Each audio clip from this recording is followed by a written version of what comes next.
Am I on? Are we live? I can hear you. Okay, good. I always ask Patrick that too because he's real wishy-washy with the hand signals. So you're fine. Welcome back to the Graybeard Podcast, everyone. All of those that are longtime watchers and listeners and those that are new, please, if you're new, give the channel a subscribe, hit a like button, share this episode out with your friends. It's going to be a good one. It's going to be a doozy. I'm running it back with my friend Bruce Breedlove, the owner and creator of Align Money Mastery. Welcome, Bruce. Thank you. Good Welcome to be back. Good to be back. Good to be back. Good. Thanks for coming out again, man. I was already thinking about calling you or reaching out to you and saying, "Hey, we need to do another Run it one." back. Yeah. I mean, there's a lot going on in the world, and you're very active on the social web of whatever you want to call it. Is that what it's information, called? the social lies. I mean, information. But yeah, so like I was already curious and wanted to ask you about things. Pick your brain on things, but also to find out what the heck you've been up to, and how things are going. I know how things are going for me, since I am kind of a shill over here for Align Money Mastery. I'm just saying, I'm out there singing their praises. I employed your company, and I couldn't have been happier. And it's still crushing. So. Again, thank you for that. Yeah. Major shout out to Jordan, your coach. Absolutely. He just learned from me, and then he's carrying out the mission Absolutely. with you. What's up, Jordan? Shout out, big dog. They're on a cruise right now. Okay. He's in somewhere in the middle of the ocean. Good for him. Yeah, first cruise ever. But yeah, I mean, it was, 6 months ago I was here? Yeah. 6 months? Man, seems like a long time. Yeah, it's been a busy year in the market. We can talk about that. There's a war going on. Yeah. Oil prices are through the roof. We can talk about that. However, the stock market just hit an all-time high again on Friday. Curious. So, yeah. I shameless plug for last episode. Go back on the channel and find it because it's dense. It's beefy. Yeah. And we'll piggyback off of some stuff from that one. But, we were talking about the M2 money supply, about how I knew the market was going to go up because there was more money in circulation. Right. Guess what happened? It happened, right? So, yeah, a lot of stuff different. The company's growing like crazy. I don't know where you want to start. Let's start with your company. Yeah. What's happening with it? What's going on? Yeah, so Align Money Mastery, for a quick synopsis, started in 2023. Just today, we welcomed our 160th family. Congratulations. Since inception. Thank you. That's awesome. Which over 100 lives. And if you think about, we coached 2 people, maybe their mom, dad, and they passed on what they know to their kids. Like changing generations with money is something that I never thought I'd get to do. But 160 families have paid off over $1.5 million of debt now. Oh, gosh, dang, that's huge. In 3 years. And have invested over $18 million now with us. That's awesome. And that $18 million creates about $200,000 a month of passive income for our customers. And that's just money that drops into their account if they're working, if they're on the couch, if they're on vacation, no matter what. And that is truly financial success. I mean, getting out of having to trade your time for money, that's what we're all about. And it starts with budgeting, as you're painfully aware now. Managing money well, understanding investing, nothing crazy, nothing crypto, nothing scammy. It's just good old-fashioned money management and investing properly for your age in high-quality things, right? I'm not a financial advisor. I've never been licensed. I just built wealth from nothing. I'd call you a coach. I think so. I like coach. The word coach, though, nowadays has such a stigma. We'll have to get you a whistle, some polyester shorts. Yeah. I would wear that. I'd wear that. Make it the Align green color. There you go. I'm there. But yeah, you don't have to be. And I found out the theme of this year of 2026 is fire your advisor, because I've actually found the most disgusting things, some of which I could mention today. If you want that these CFPs, insurance salesmen, financial advisors do for customers that make no mathematical sense, that actually just end up like putting more money in their pocket. That's cool. Patrick. Oh, what's up, Patrick? Wouldn't more money into the economy? Wouldn't pumping more money into the economy naturally raise the stock? Yeah. I can address that. Okay, we'll come back to that. Yeah, Patty. we'll come back. What's up, Patty? Good to see you, man. Where was I? Fire your advisor. Yeah, you'll hear me mention this a few times. It's just traditional financial advice I think is broken, because if it was good, we wouldn't have the problems that we have. Right. And we do things not completely different, but very differently than like CFPs, or if you go down to your local bank or Wells Fargo or Schwab, whatever. So yeah, us personally, our net worth is up about $500,000 since I was here last time, and I didn't change anything. It's just doing what we've been doing. It's just growing. And it's just growing. And when you do the same correct habits over time, they just compound on one another. So yeah, that's a synopsis of what's been going on personally with the business. I still have a full-time job. I work at Eli Lilly. Jacqueline, my wife, still has a full-time job. She works at GSK, both in the pharma industry, and we're holding on for dear life to keep those jobs as long as we can. But the company is making it. It's making it because the company's making it real tough to keep our full-time jobs. Is it AI? No. Our jobs. Listen, our jobs are very, very safe. No, Okay. it's Align started as a side hustle. Just I care about people, and the business kind of formed itself, and then it's grown. So it's Align is making it difficult for us to keep our jobs, because our company's grown so much that like we have to really budget our time well. That was not an intentional use of the word budget. Yeah. We have to really like time block and make sure that we have time to take care of ourselves, run the business, of course, meet requirements at our jobs. Thinking around 2030, we will probably be done working our primary jobs. So you're getting to that point where it's like, you're on the fence, like we're neck and neck here. Where do we go? It's coming faster than I thought. Yeah. And originally we were before we started the business would have been financial independent sometime in our 40s. Obviously the business has accelerated that, but it's also just from the stock market gains. I mean, we're way ahead of where we thought we would be when we met Jacqueline and I back in 2020, 2021. Yeah. So I want to circle back to this fire your advisor. Yeah. Because some of the things you haven't really gotten into specifics yet, but I know you will. But I got the feeling like, when we talked about it when you came in today, but you remember when you came on the last time, and I was like, I got to check up on you. And those are probably some of the things that you're going to state, that you're going to talk about with the financial advisor, quoting fingers, that were the stigma of the reason that I was like, I really need to look into this guy and make sure he's not one of those guys. Yeah.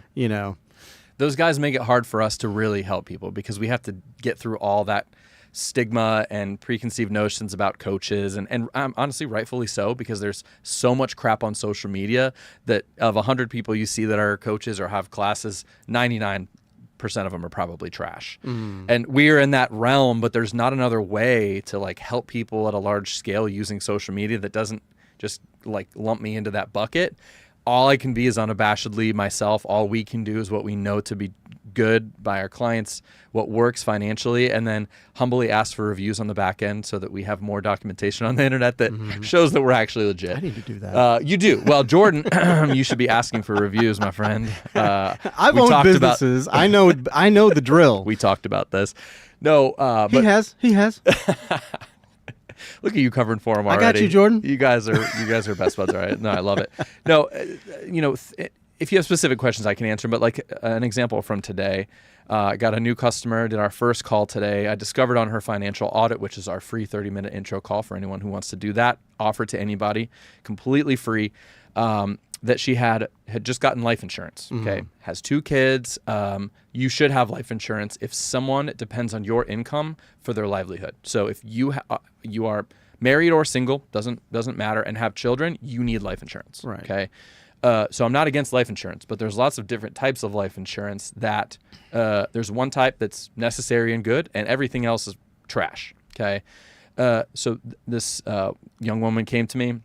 She had 2 types of life insurance, so I immediately knew something was wrong, because you really don't need 2 types. Right. You need term life insurance policy, okay? And then I'll go over what that is. But she was also sold a variable life insurance policy, which is a form of whole life insurance. And what it is it's life insurance mixed with an investment put together into one product that costs you more and underperforms the stock market. And what it does is it's a higher margin product for who is selling it.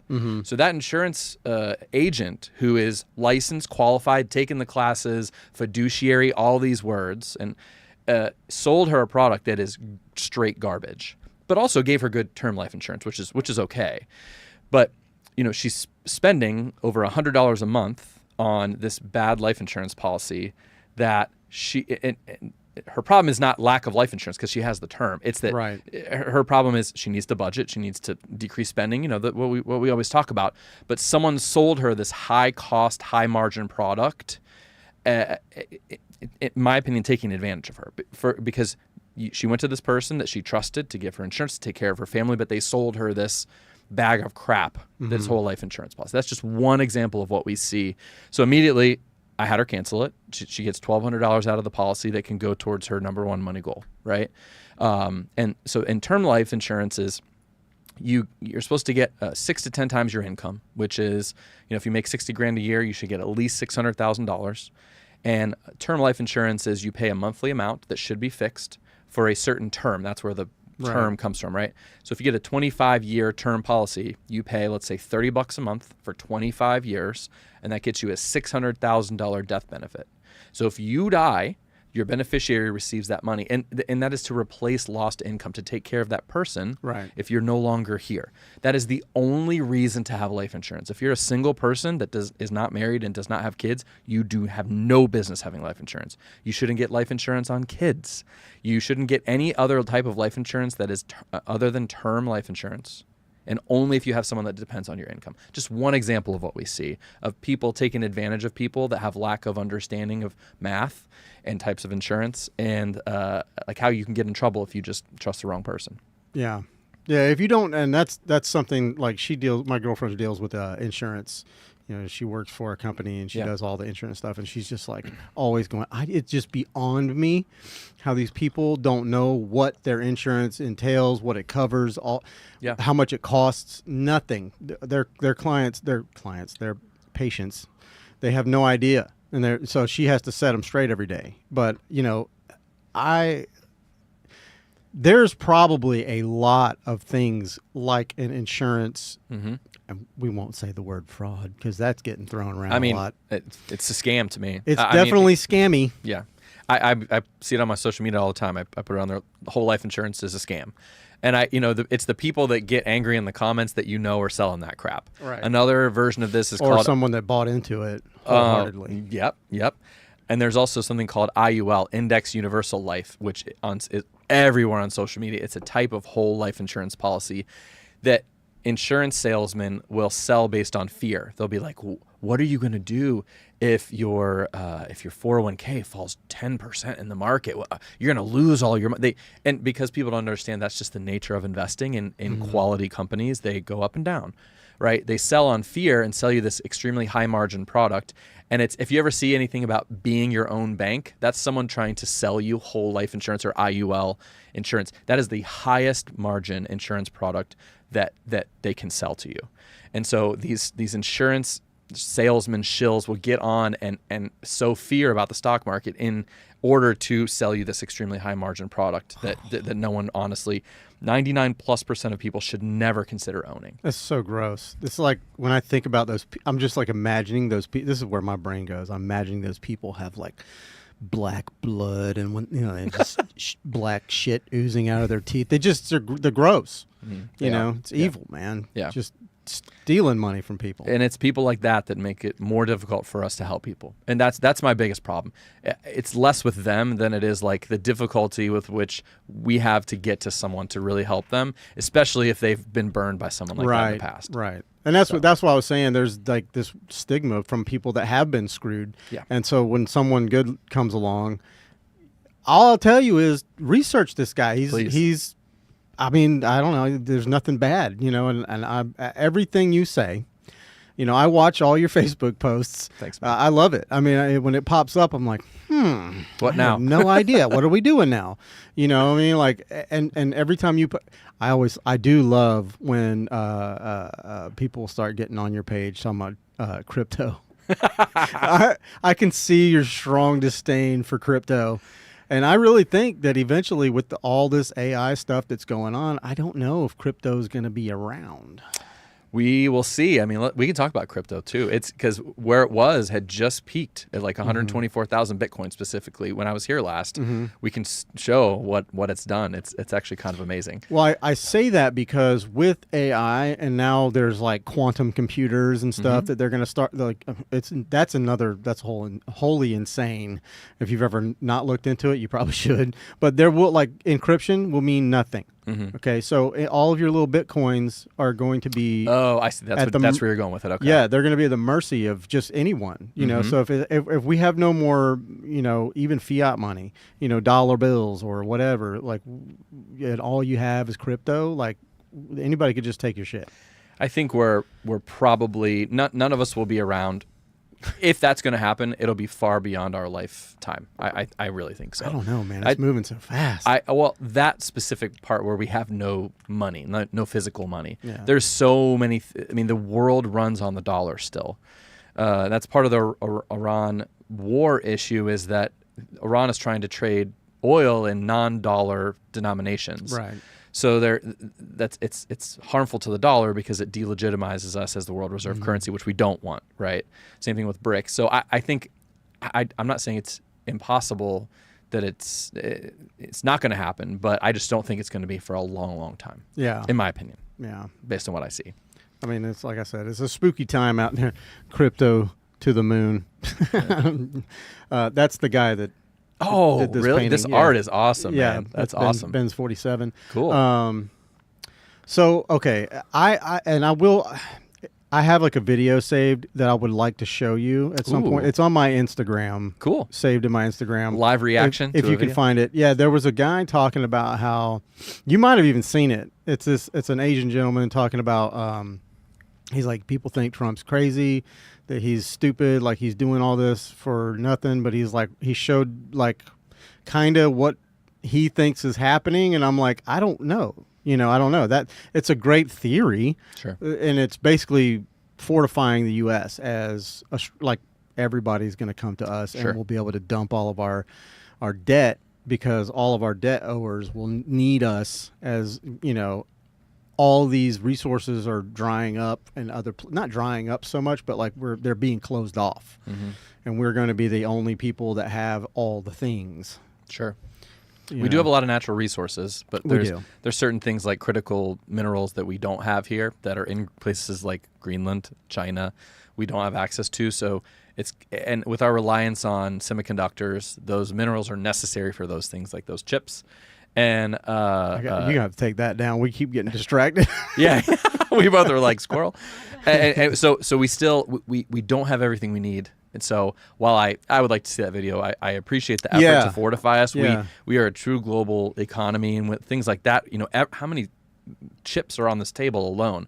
If we don't have what we need to make that, I mean, that really cripples us. Not to mention medications. What happened in 2020 when we couldn't find hospital gowns and ventilators because they're not made here. Right. So that was eye-opening. Very. Not just that, but like medicine. You know, a lot of our medicines, like, you know, she takes a handful of medicines, and it's like you couldn't get it. Yep. You know, and it's like, that's alarming to me, because, like, well, first of all, why aren't we making this shit here? You know, why aren't we making it here? Why aren't we manufacturing more? And I kind of thought that's what old, you know, T-Dog was doing. You know, he's working on that, whatever. It's not an overnight fix. No, of course not. It's been a systematic destruction of our manufacturing base since the over the years. Late 80s, early 90s. Right. It's not something that could possibly be fixed in even one perfect 4-year presidential term. And the thing would be that it would have to be then continued through the next few, which with our modern day political system, one guy does something, the next guy undoes it, the next guy undoes it. I'm losing faith in our ability to, like, you know, work together in that way politically. Right. Yeah, that's the scariest part. It's like, why aren't we working together? Yeah. You know, I mean, if they take money out of politics, you know, which is, it's impossible. I know. That's a pipe dream. But you take that out of there, and they're going to, you know, maybe they'll straighten up. But it's just crazy that somebody that has $160,000 salary is worth like $10 million. As he blows.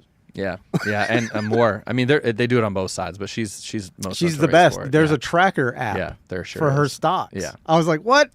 Yeah, because they have to disclose all their trades because they're in Congress, right? Oh man, yeah, wow. Well, which one of the rabbit holes do you want to go back and I don't finish? even know, man. We start on the fire your advisor thing. Do you want more examples? Yeah, of that, let's go or? back into that. I'm sorry. Yeah. You know how my brain No, works. no, you're good. You're good. I know this is just a flowing conversation. You know, Yeah. we do the weave. They call it the weave. They call it the weave. I'm very, Uh, very good at the it's weave. a weave. They call it the weave. I don't know. It could be. I don't know. Maybe I like it. Maybe I don't. Anyway, that's my best T-Dog Yeah, it's impression. as not you would very say. good. That's Neither is terrible. mine. Good thing I'm not a comedian. Patrick does a good one. Oh, does he? Yeah. My wife is rolling her eyes so hard right now. She's Is watching. she? I know. Oh, yeah. Don't do your Trump impersonation. Don't do it. Don't do it. I said I wouldn't do it, and I Here ended up doing am. it. Now we're both doing it. Okay. So here's something else. So there, let's go with investing. Yeah. So there are really common. It's a really common company. I don't care. I'm not a CFP. Primerica is a really good example of this. They sell what is called a front-loaded index fund. Okay.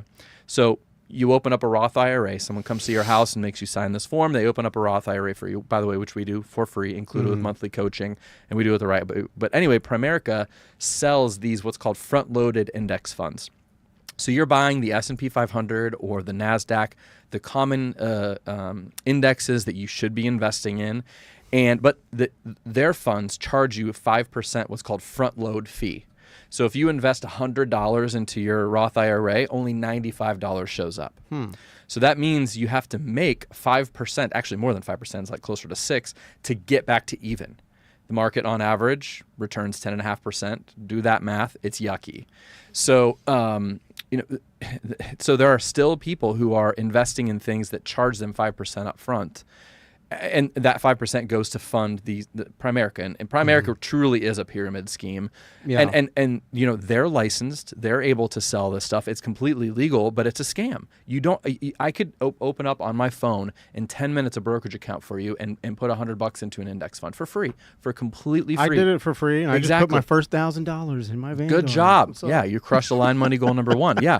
But that's another example of fire your advisor just because they have the word fiduciary behind their name or they work for a company that you might recognize or has commercials does not mean they won't sell you things that are actively, in my opinion, harmful to you financially. That's just another example. Another one is 401ks. I know you know about this one. Well, I learned about it. You did, Jordan straightened me out. during your financial audit, we showed you. Remember, and this is a cautionary tale to anybody who has a workplace plan, a 401k, 403b. They're exactly the same, and this is less a scam. It's just a huge knowledge gap that people have about money. I just was on a call today. This couple had been working at their job one for 2 years, one for 5 years, and were contributing to their 401ks, and they had no idea what it's invested in. And what I mean by that is you have a workplace plan. You contribute money from your paycheck every single week or every pay, and that goes in and it actually purchases investments inside of your 401k. Right. And that's the part people don't know. So they think, well, I've been working here 5 years. I should have a lot of money in there. Nope. It's often a lot less than you think, but the market has doubled over the last 5 years. Right. Literally 100% returns over the last 5 years. So you should have quite a bit of money in there if it's invested properly. And people don't know. You can log in, you can choose what investments it goes into, and normal people don't necessarily know what those funds are, but it's very easy to work with us, and just pick the right fund, and then it will grow properly. Right. Really quickly, there's like 330 to 350 million Americans, depending on who you ask in the U.S., roughly 180 million full-time employed persons. Roughly 60% of those people have access to a workplace plan, a workplace 401k, which those numbers need to be higher, but the problem is 90+% of those people don't have any idea. They have no idea what their 401k is invested in. And very often they don't start thinking about it or caring about it until they get to their 40s, 50s and say I should probably see if I can retire someday, where they start naturally thinking about that. And once you're there, you've been in a job for 10, 15, 20 years. I've quoted people you underperform the market by 400%. That's one number that comes to mind, which means if they had $100,000, it should actually be $500,000. Right. Because 100% return is doubling your money. I know when after we spoke and then you posted that the S&P went up, it was over for the year, it was up 400 something, almost 500%. And I was over that same time period. Yeah. Yeah. And I just was gosh darn it, man. I should have gotten with him so long ago. Yeah. I should have been doing this. Yeah. And honestly, this, if you hear this and all you do is figure out how to log into your 401k, because many people don't even know how to where do it that. is, how to log in, whatever.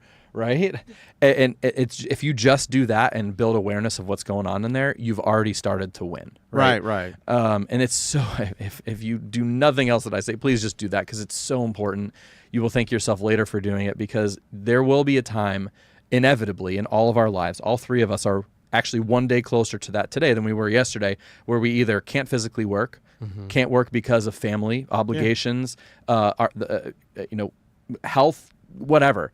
And that's an inevitability. And if you ignore that, it's like ignoring a train, like hurtling towards a brick wall. Like, it's silly. It sounds ridiculous when I phrase it that way, but it is. And I think we're just so undereducated in general about it that it's easier to not care and to just be blissfully unaware than it is to like figure it out. And then you add in the scam layers of all the people trying to sell you crap, right? I can understand why we're in this situation, but we're here to try to break it. Yeah, I did 10 years I've been with this company, Yeah. and I've been paying in. Mm-hmm. And paying in, and like you just mentioned, and like I said, I don't work for him, but I'm just here to tell you, I'm like proof of that. Yeah. You guys opened my eyes, and he's like, dude, stop. You need that money in your bank account. Stop paying into that. Well, we decrease your percentage, right? And then, and then but he's like, you're investing in the wrong shit. Yep. So Yep. he got me reinvested into the right place, Yep. and some just I didn't even know where my when whatever company you work for, I found this out. Like, you're locked into who they tell you you're investing in. And when I found out who we're investing in, and I'm not going to say, but I felt a little grimy about it because I don't like the company. But you're at their mercy. And I am. Even within that, some random HR person chooses what mutual funds are available within your 401k. Right. So I've often not even been able to find a good quality S&P 500 index fund, which is like the easiest thing you could do. Yeah. That still underperforms like the growth index, the NASDAQ, but like sometimes we don't even have access to that. Yeah. And the reason why it's underperforming, and we can go, this is super important, so I think it's worth it. Take all your rabbit holes. Yeah, I don't know if you can possibly pull it up. Can you just Google Vanguard Target Retirement 2050? Okay. So Vanguard Target Retirement 2050, like the year 2050. Okay. So if you are listening to this and you log into your 401k and you're like, okay, I did it. I reset my password because I made it in 2011 and I have no idea what it is now. Okay. Here's the next step. Look at what you're invested in. Okay. So very often, let me pop it on the Can you pop it up here? Perfect. Yeah, perfect. So scroll down a little bit. Let's get past the sponsor right there. So VFI, can't say those letters. VFIFX. And then make sure you click on web so they can see it. Okay, yeah. So you are probably invested in. What'd you do? She's working on it. She's crushing it back there. Thank you so much. Scared the hell out of me. So can the people see this? I think so. Okay, perfect. We're on web, yeah. So this is what's called a target retirement fund. If there's BlackRock funds that are called Life Path funds, there's Fidelity funds that are called something target something. They're all the same. If you see a year in the title, it's one of these target retirement funds. And here's what this is. This is a all-in-one portfolio, or designed to be an all-in-one portfolio. So what they do is they take your target retirement year, which is you're bucketed based on your current age. Okay, You're invested, I guarantee, in one of these funds. So this says that your target retirement date is 2050. And it's meant to be an all-in-one fund. So scroll down or go to portfolio for me. It's the third, or the fourth. Scroll down a little bit. Why it's not available? That's annoying. Oh, here we go. Okay, this is all we need, right? So stocks and bonds, right? So 2050 is how many years away? That's what, 24 years away? So someone who's 60 in 2050 is currently 36. Yeah, my age. Okay. I'm 37 I won't be now. alive. You will. Okay, so I'm 36. Okay, I'm actually 37, but in this situation, I'm 36. If I don't have any idea what my retirement is invested in, okay, I'm probably invested in one of these target retirement funds that HR bucketed me based on my age and put me into it. Okay, I'm 22 years away from being able to use my 401k. Okay, I'll be 59, but 24 years before I retire, I'm invested in almost 11% bonds. That's why people underperform, because these portfolios are overly safe. And by safe, I mean they're too much in bonds. and fiduciaries, CFPs will tell you to take the number 100, subtract your age, and that's what percent you should be in bonds. So a 30-year-old, according to them, should be in 30% bonds. That is horrible advice. It costs you tens, if not hundreds of thousands of dollars over your career if you follow that advice. And that is people who are charging you 1 to 1.5% to manage your money. They're putting you in that crap. And they're probably using an AI to do it. So they're not even doing any work. Right. We charge 0.5%. We are a half or a third as expensive as they are, and we outperform them. So do me another favor. Just click another tab there real quick.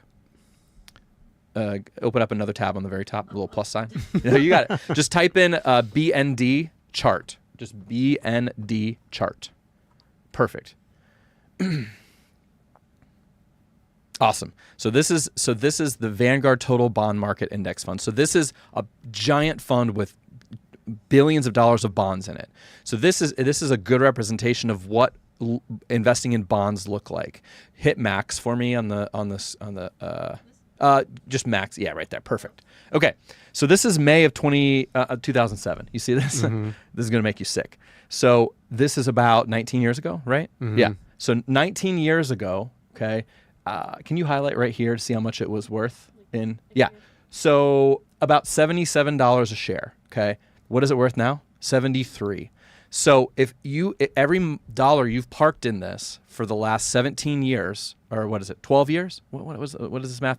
19 years, sorry, has lost money. Isn't that terrible? So this is why, because inside your 401k, you're investing in these target date funds that have a large percentage of bonds in them, which bonds lose money. That's why 401ks underperform when you don't know what you're invested in, right? So do me one more favor. Just scroll out back to the top and just type in QQQ chart. QQQ chart. Okay. Scroll down. Okay, perfect. And then go to max. I don't know. We're going to have all the way back to 2007. Okay. So we have 99. Yeah, so we have all the way back to 1999. So maybe highlight where it is in 2007, find 07 for me. Keep going. A little far. Right there. Okay. So it's $55 a share. What is it now? $663 a share. Yeah, that's crazy. That's thousands of percentage points higher. So in that same time period, you could have plopped money on a bond and lost 10% over 19 years. Or you could have put that same dollar on the NASDAQ, which is the tech index. It's Microsoft, it's Google, it's things like that, right? Meta, Apple, and made over 1,000%, 10 extra money. That's why people are underperforming. And CFPs to this day that have fiduciary behind their name will knowingly put you in something that's going to underperform the market. Right. This is not even including international companies that always underperform the U.S. since the U.S. stock market has existed. And you're also in those too. So this is the why, like I said, what the problem is, but this is the why behind people's 401ks underperform the market, because you're unknowingly being invested in this crap that doesn't keep up with the overall market. That's exactly what I realized when talking to Jordan. It was just like, I would have never known, you know, and he was taking me through all kinds. We were going through the QQQ and all this. Yeah. He was trying to teach me. We went well over our hour the first time we sat down. But He's known for that. Well, I mean, yeah, but no, because he cares about people. But you know me, I'm a question asker, so I prolonged that shit. But it was just like, and when he was showing me, like, he was like, "You see this? This is where you're at," and it was blatant right there. It was like, he's like, "This is one of the lowest performing, deals, whatever." Like you said, it's like bonds, and then he went over here. He's like, This one mirrors the S&P 500. This is what we're going to get you into. Yeah. And I have just, my little Monarch app, I love that little thing. Yeah. I was like, I hate apps, man. But I love it, because it shows you everything. You have a page that shows you all your, like, your net worth, all your investments, all your, your paychecks, everything that comes in and the things that go out. And it's just like, but on that section where my rollovers and all that stuff, it's like all pluses every day. You should be at all-time high net worth today. Yeah. Friday was the all-time high of both indexes in the market. And that actually is a perfect transition to what's been going on this year, but that's the fire your advisor thing. That's the why I'm crusading against people that charge you to underperform the market, and by the way, charge more than we do. And provide less value. Yeah. So, and then sell you things that you should never own. I'm up like, 11%. Let's go. That's amazing. Congrats. Yeah. It's just getting started, man. You But- just got here. Yeah, I know, and so like I said, man, thank you. But Yeah. it is very important, and I think it's also this is why that I was excited to have you back on, because I really hope this can get out to the people, and I'm going to try and clip it as much as possible Yeah. and push people to the. But it's important for people to understand that there are people like you that actually have their best interests in mind, and you're making money. You don't need this job. You have a great job. You started this business because you wanted to help people, because you realized at an early age that, well, you're more disciplined at an earlier age than most people. Yeah, I kind of had to be, but yeah, Right. I still chose to be as well. Right. Yeah. How old were you when you left? 17. 17 when you left had home. $600 to my name, Right, literally. right. Broken down car, living in a free apartment. I mean, if I can do it, literally anyone can. I was born with the cards stacked against me, and this is not a sob story. It just goes to show you that, like, your It's past true. experiences don't have to determine what your future looks like. Right. And actually, there's a point where it crosses over into other people's fault, and then it becomes your fault.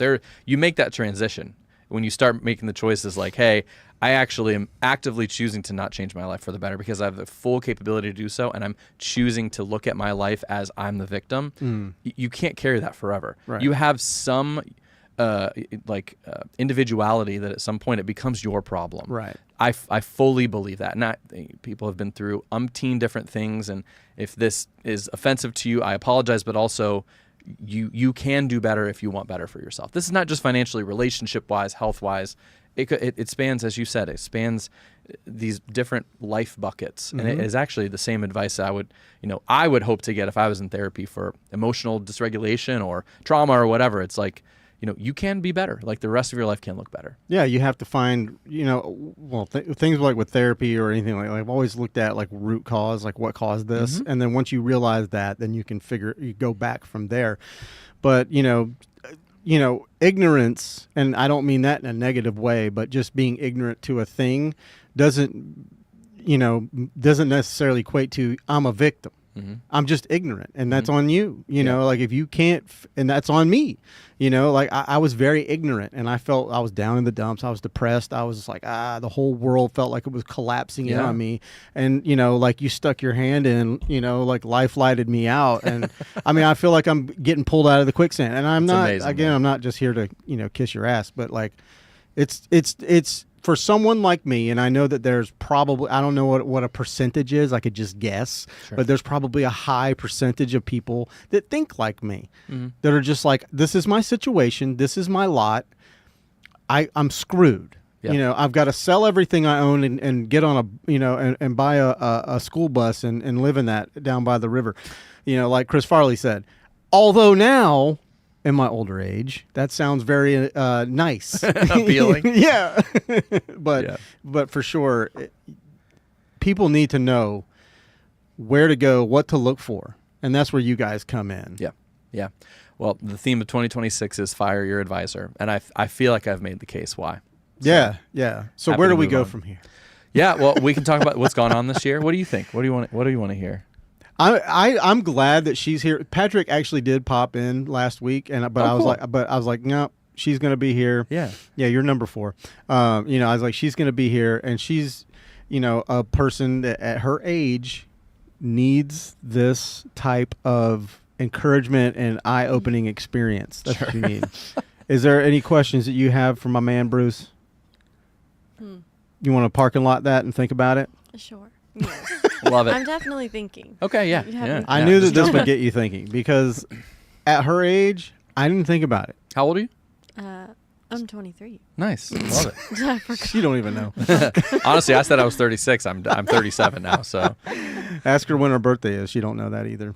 When is it? due? August 12th. I'm just nice. kidding. Okay. I have fucked up a couple times and not been able to pick up a prescription. Oh, How do yeah. you fuck up your own We do that. birthday? it's okay. I do it too. Yeah, but at any rate, at 23 years old, like your whole life is ahead of you. I It's don't know shit. time is your best resource. I know that sounds so boomer of me, but like you have so much time ahead of you that like getting started now is like the most valuable thing.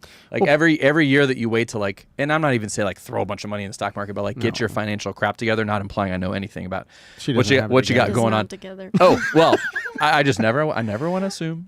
Not known for that. But no, but like I started when I was 17. I just had this divine, like, whatever knowledge of that. I had to figure it out. But, like, it's not too late. I mean, 23 is still... I have a couple clients that are 23. And I tell them every time, guys, you're going to be so rich. It's stupid how much money you're going to have. Yeah. And they smile. And they're like, oh, that's nice to hear. But I do the math. I'm just like, my gosh, guys, you're going to have so much money. Yeah. Life-changing, generational... I call it hospital wing money. Like, they're going to donate a hospital wing. That's how much money they're going to have just through regular investing and letting time go by. Yeah. I wish I had you when I was 23, but like, I'm almost 50 now, and I'm just started this, I've just started this process. And like, to your point, retirement seemed bleak. It seemed out of reach. And it kind of, like I said, I'm seeing the light, the pinhole of a light. I know I'm going to have to do this for many more years, but it's like, also to what you brought up is that, we're not promised tomorrow. Sure. I might trip and fall and hurt myself, and I don't have anything. I don't have anything to back it up. I'm not ready to retire. I have to work until they bury me. Well, hopefully not. Hopefully not. Right. Well, that was where my brain was before. Where you were headed. Yeah. And now I'm like, I might be able to, honestly, going to enjoy. work feels different when you have a plan. When you're like, hey, I'm actually about to hit this next thing. Right. It like keeps you going. It does. It really, truly it's does. an incentive. Yeah, for 100%. Sure. For sure. It's empowering to have a plan and to work it. I think it gives us utility. It gives us something to look forward to. And we're humans. We're hardwired to work based on incentives. And when you got one, it makes whatever you're doing more worth it immediately. 100%. Because most jobs nowadays, the incentives are going away. Through AI, and I didn't ever think it would touch me this fast, but it's hitting me pretty hard. Wow. And the people in my field that I work with, and it's just like it's going to continue to accelerate unless it's kind of like one of those things that's kind of not BS, and people realize, we kind of messed up and bought this thing a little too early, and maybe it's not good for the company, and we're losing a shitload of money because... Unless you go full AI and get rid of all human interaction and all human error, the two don't jive. Well, there's actually been very few true use cases so far showing AI actually, other than through reduction of force as in layoffs and AI replacing some menial tasks that they do, like the CapEx or capital expenditure on AI these large companies are making don't have a positive return on investment yet, other than layoffs. Right. And the companies making all this money from AI are the Anthropics, the Googles, the NVIDIAs that are the makers and providers of the AI platforms or the hardware that goes with it. Right. That's what's really driving the market. So, but like, the company I work for, Eli Lilly, just had a big investment in AI. There's not a lot of use cases so far showing how much AI actually increases your revenue or your profit yet. Not saying it won't, but like all this noise about AI in the stock market is all the capital expenditures that like Meta and Google and all these big companies. Actually, it's, again, a perfect transition into what's happened this year in the market. But it's all those companies that make the stuff that are making the money so far. And all the commitments from the companies that are buying the stuff actually have gone, like Microsoft took a huge hit in the market this year because, and same thing with Google, same thing with Amazon, because on their first quarter earnings calls, they announced what their planned capital expenditures for AI were going to be in the next year. And it was way higher than investors thought, which means in the short term, the companies make less money, but again, eventually the goal is to make up that capital expenditure with revenue to show return on investment for the AI investment. But to your point, though, it kind of almost messes things up in the short term sometimes. You're like, your manager's like wanting you to work with it. It's clunky and it takes you time. Like we're still in the proof of concept phase for showing that AI can actually increase companies' revenue and justify the spend on the AI. And there is a possibility, although it's unlikely, that it won't pan out. That like you need people and all this AI investment for companies rarely truly does bring a return on investment. And then you'd think, well, is it a bubble? Will it crash? I don't think it's going to be like that, but we just haven't proven it yet that it actually really does increase revenue. And I think that's fascinating, and not a lot of people talk about that yet. No, they don't like us talking about it. That's why I don't talk about my job. Yeah.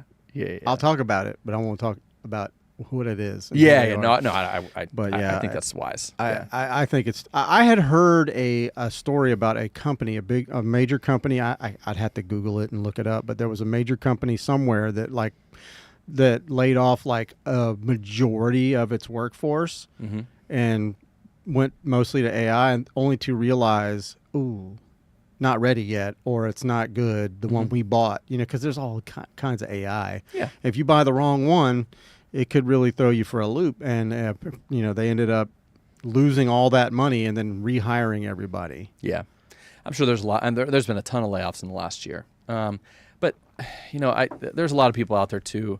There's legitimate concerns with AI, especially with the data centers being built in places that have, places that are more rural, where the average income tends to be a little lower. Mm-hmm. They're sucking up resources, specifically electricity, increasing the electricity bills in places like that, and then also driving up property values, which you might think, well, that's good for that population, which it is.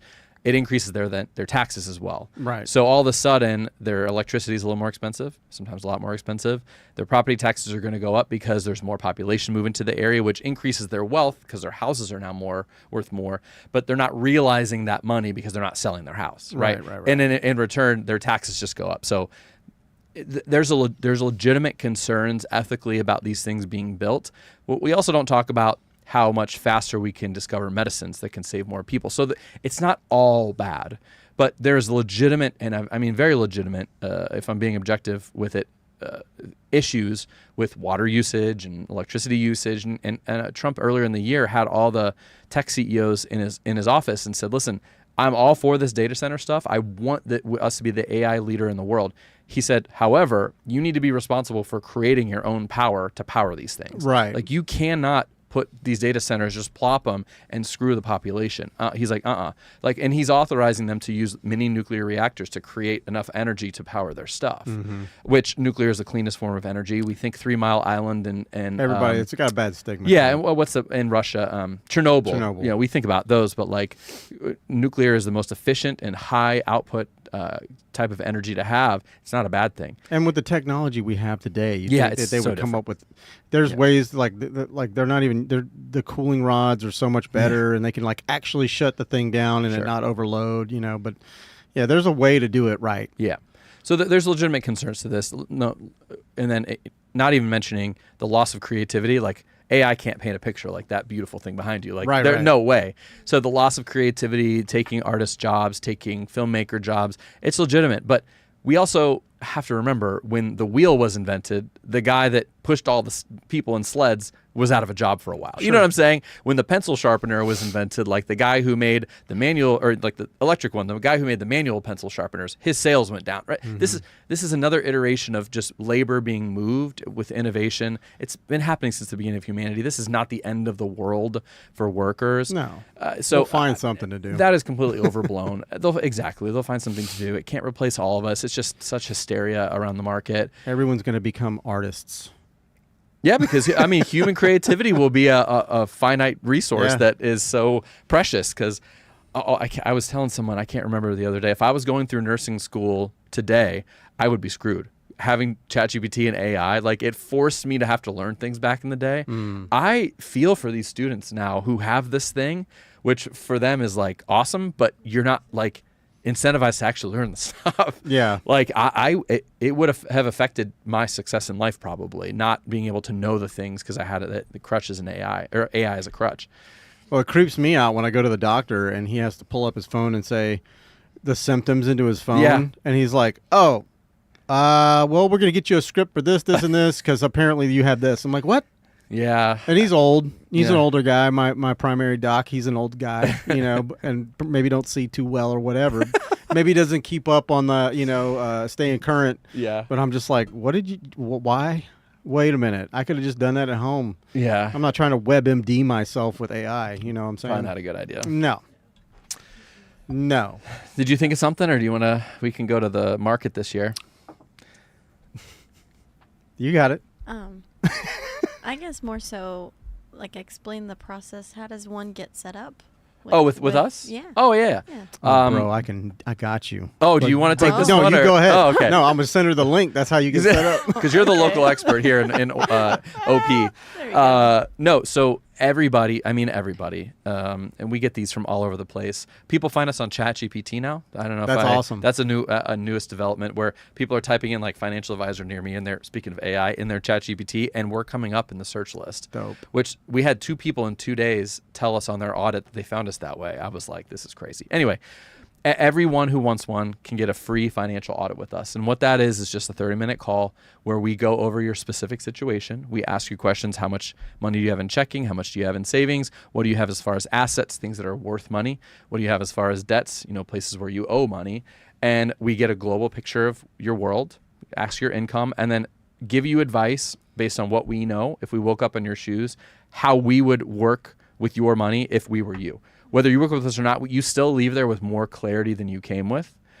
It's often the first time couples have had a conversation together about their whole financial situation.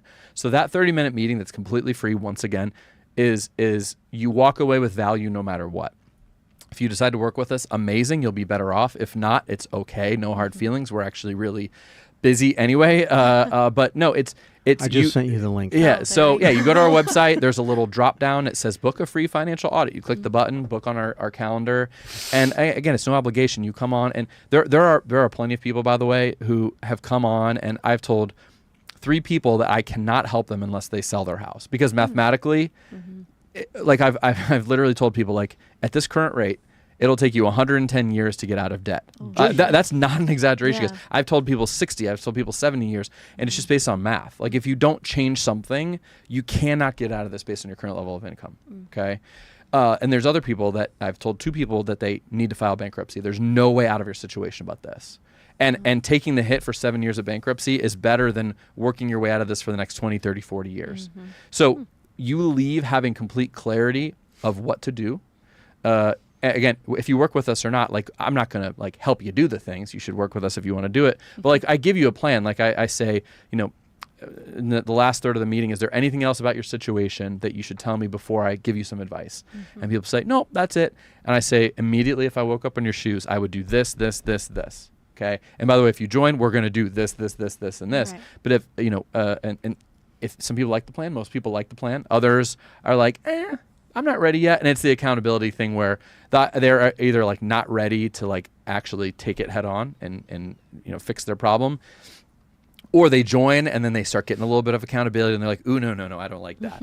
And then they end up leaving like right after they join. There's very few people that do that, but that's how to start. It costs $100 a month. You can stop at any time. It's like a subscription like Netflix. Turn it on, turn it off. If you hate us, you can leave and you will be no worse for it. Zero obligations, but it's literally, to me, because I was, and I mean, I'm still battling with that addiction, spending addiction, because I have it. I know I do. I'm not going to lie. I could probably spend $1 million of your dollars like in a day.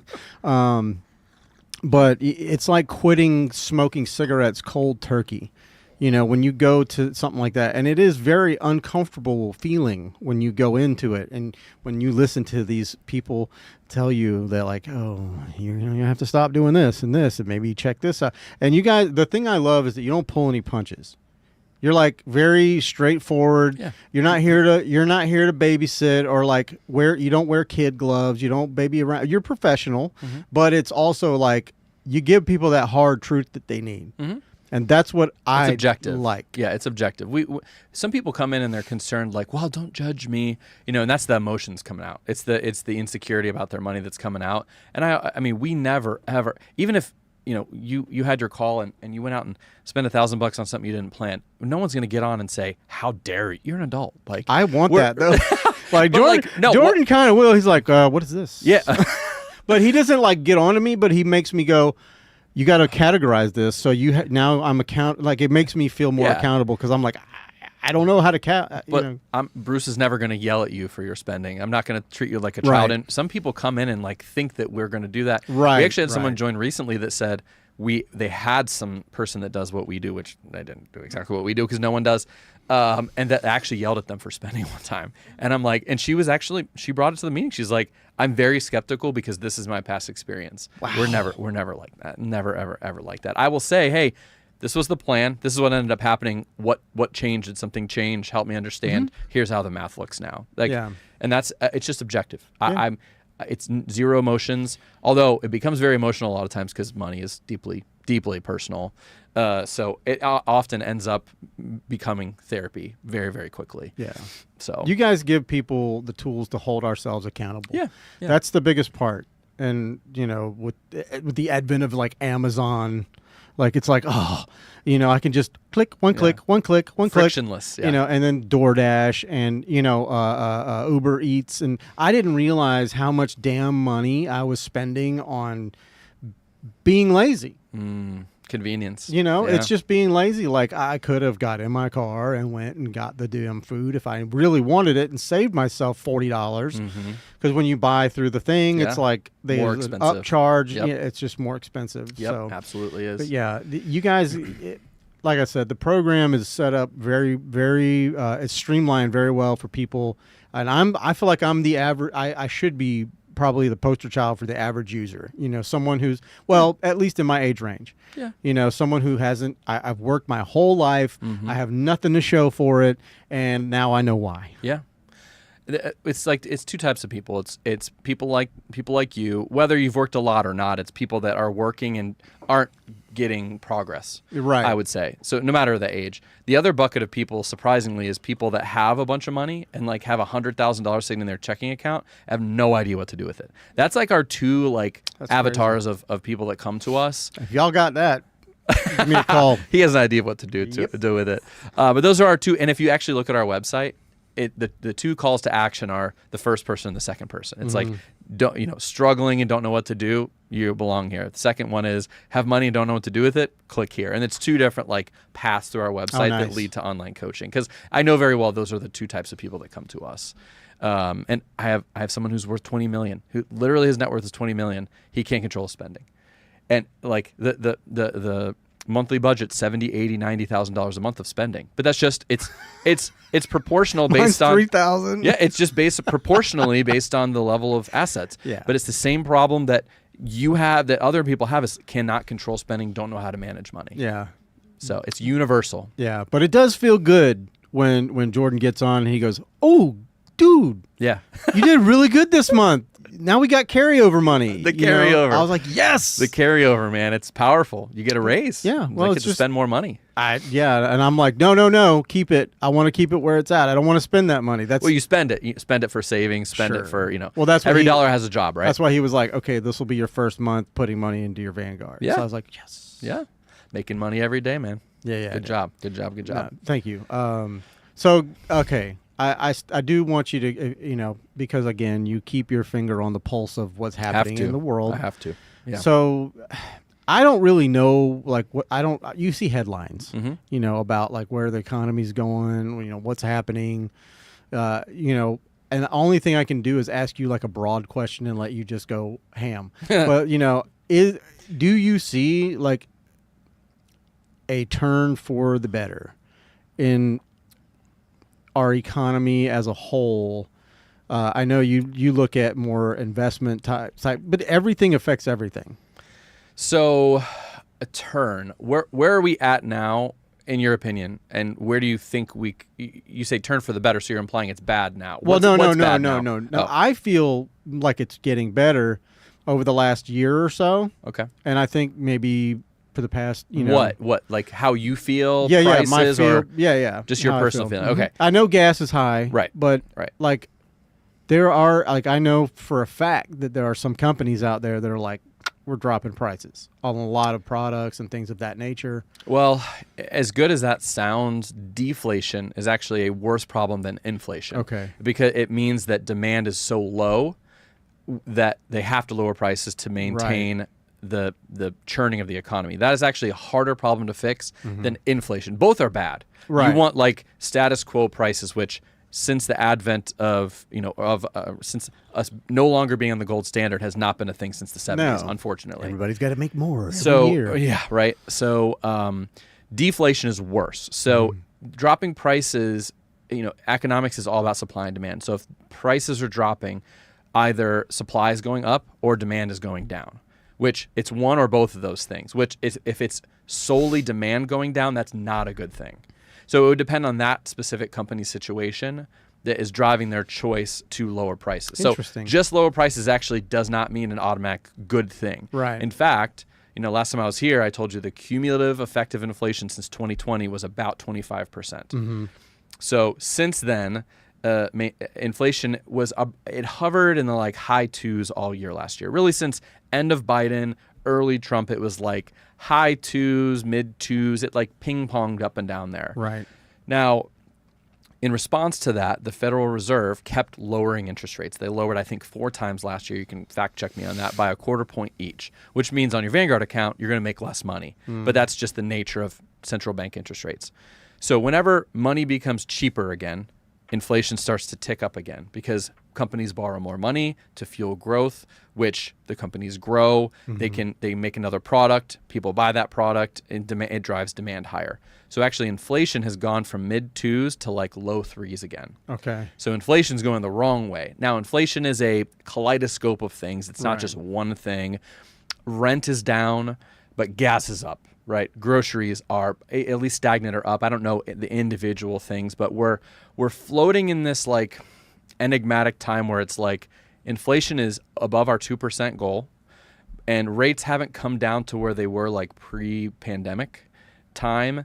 But if they lower more, inflation is going to kick off more. It's this weird like balance. And then of course gas shooting up because of the Iran war has not helped inflation. And that is hopefully a transient thing. Hopefully, I mean, it will go down. A barrel of oil was between $50 and $60 when the year started. Now it's 90 to 100, so roughly double, a little bit lower than double, of course. But like, we still need gas for everything. So it doesn't just hurt the consumer, it hurts the maker of everything, specifically farmers. Precursor to fertilizer is oil byproducts. So if a barrel of oil costs more, fertilizer costs more, which means if the farmer is paying more for fertilizer, they're probably paying more for diesel, which they are. So to harvest the same ear of corn that you harvested last fall, it costs more. So this oil spike is going to spike and go back down, and then we're going to see a food spike later Right. that is in response to this. So like you said, everything feeds everything, and that's so true. So that's really the current state of the economy. And I talk a lot about this. You say you read all my stuff, and thank you. One of the things I've been talking about a lot the past couple of years is the difference between the average American consumer and the average American investor.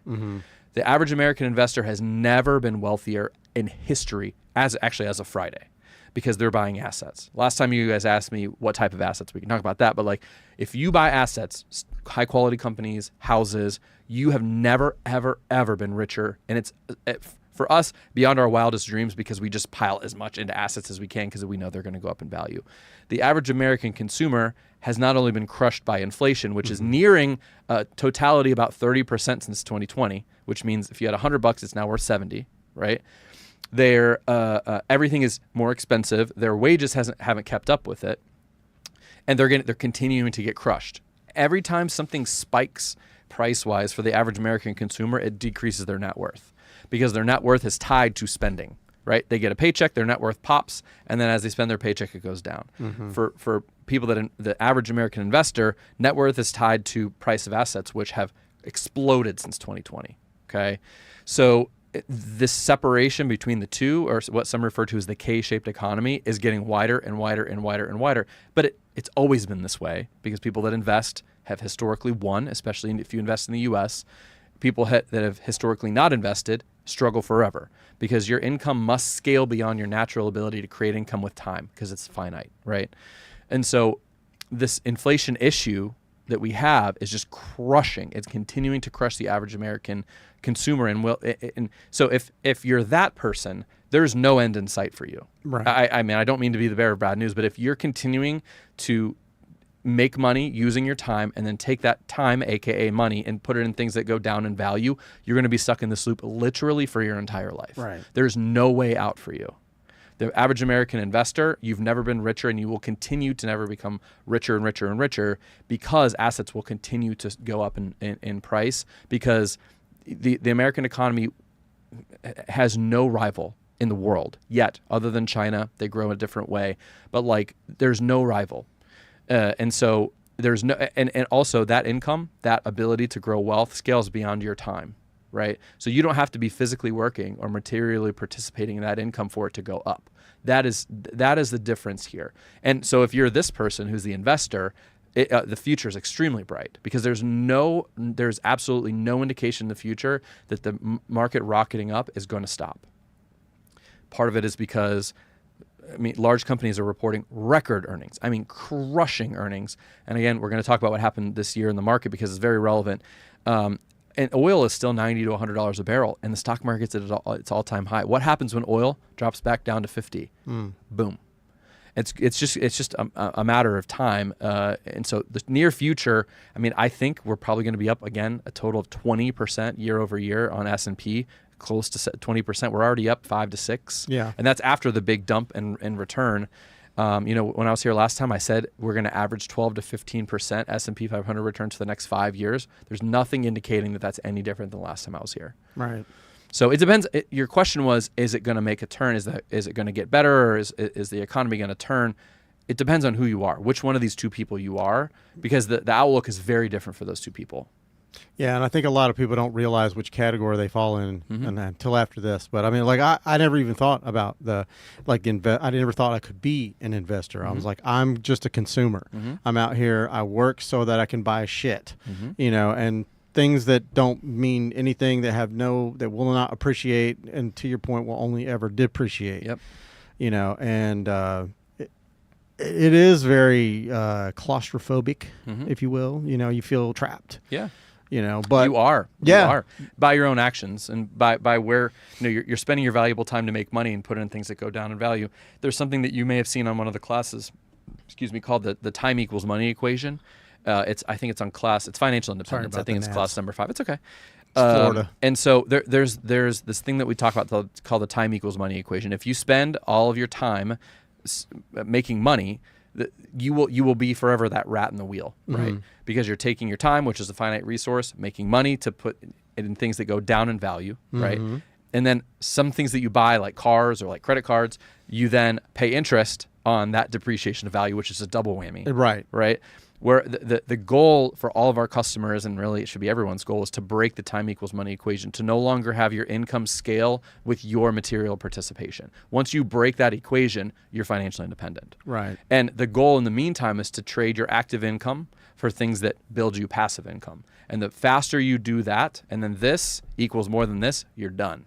So, you still have to be careful. You can't spend all your money, but like you don't have to then use all of your time to create money, and before you know it, you're old, and you could say it, but it's okay. It's like a train careening towards a brick wall. Like we're all one day closer to that time. To ignore it is it's lunacy. Yeah. Well, while you kind of brought up the oil thing again, I wanted to see if she found that saved on my Instagram. Oh yeah.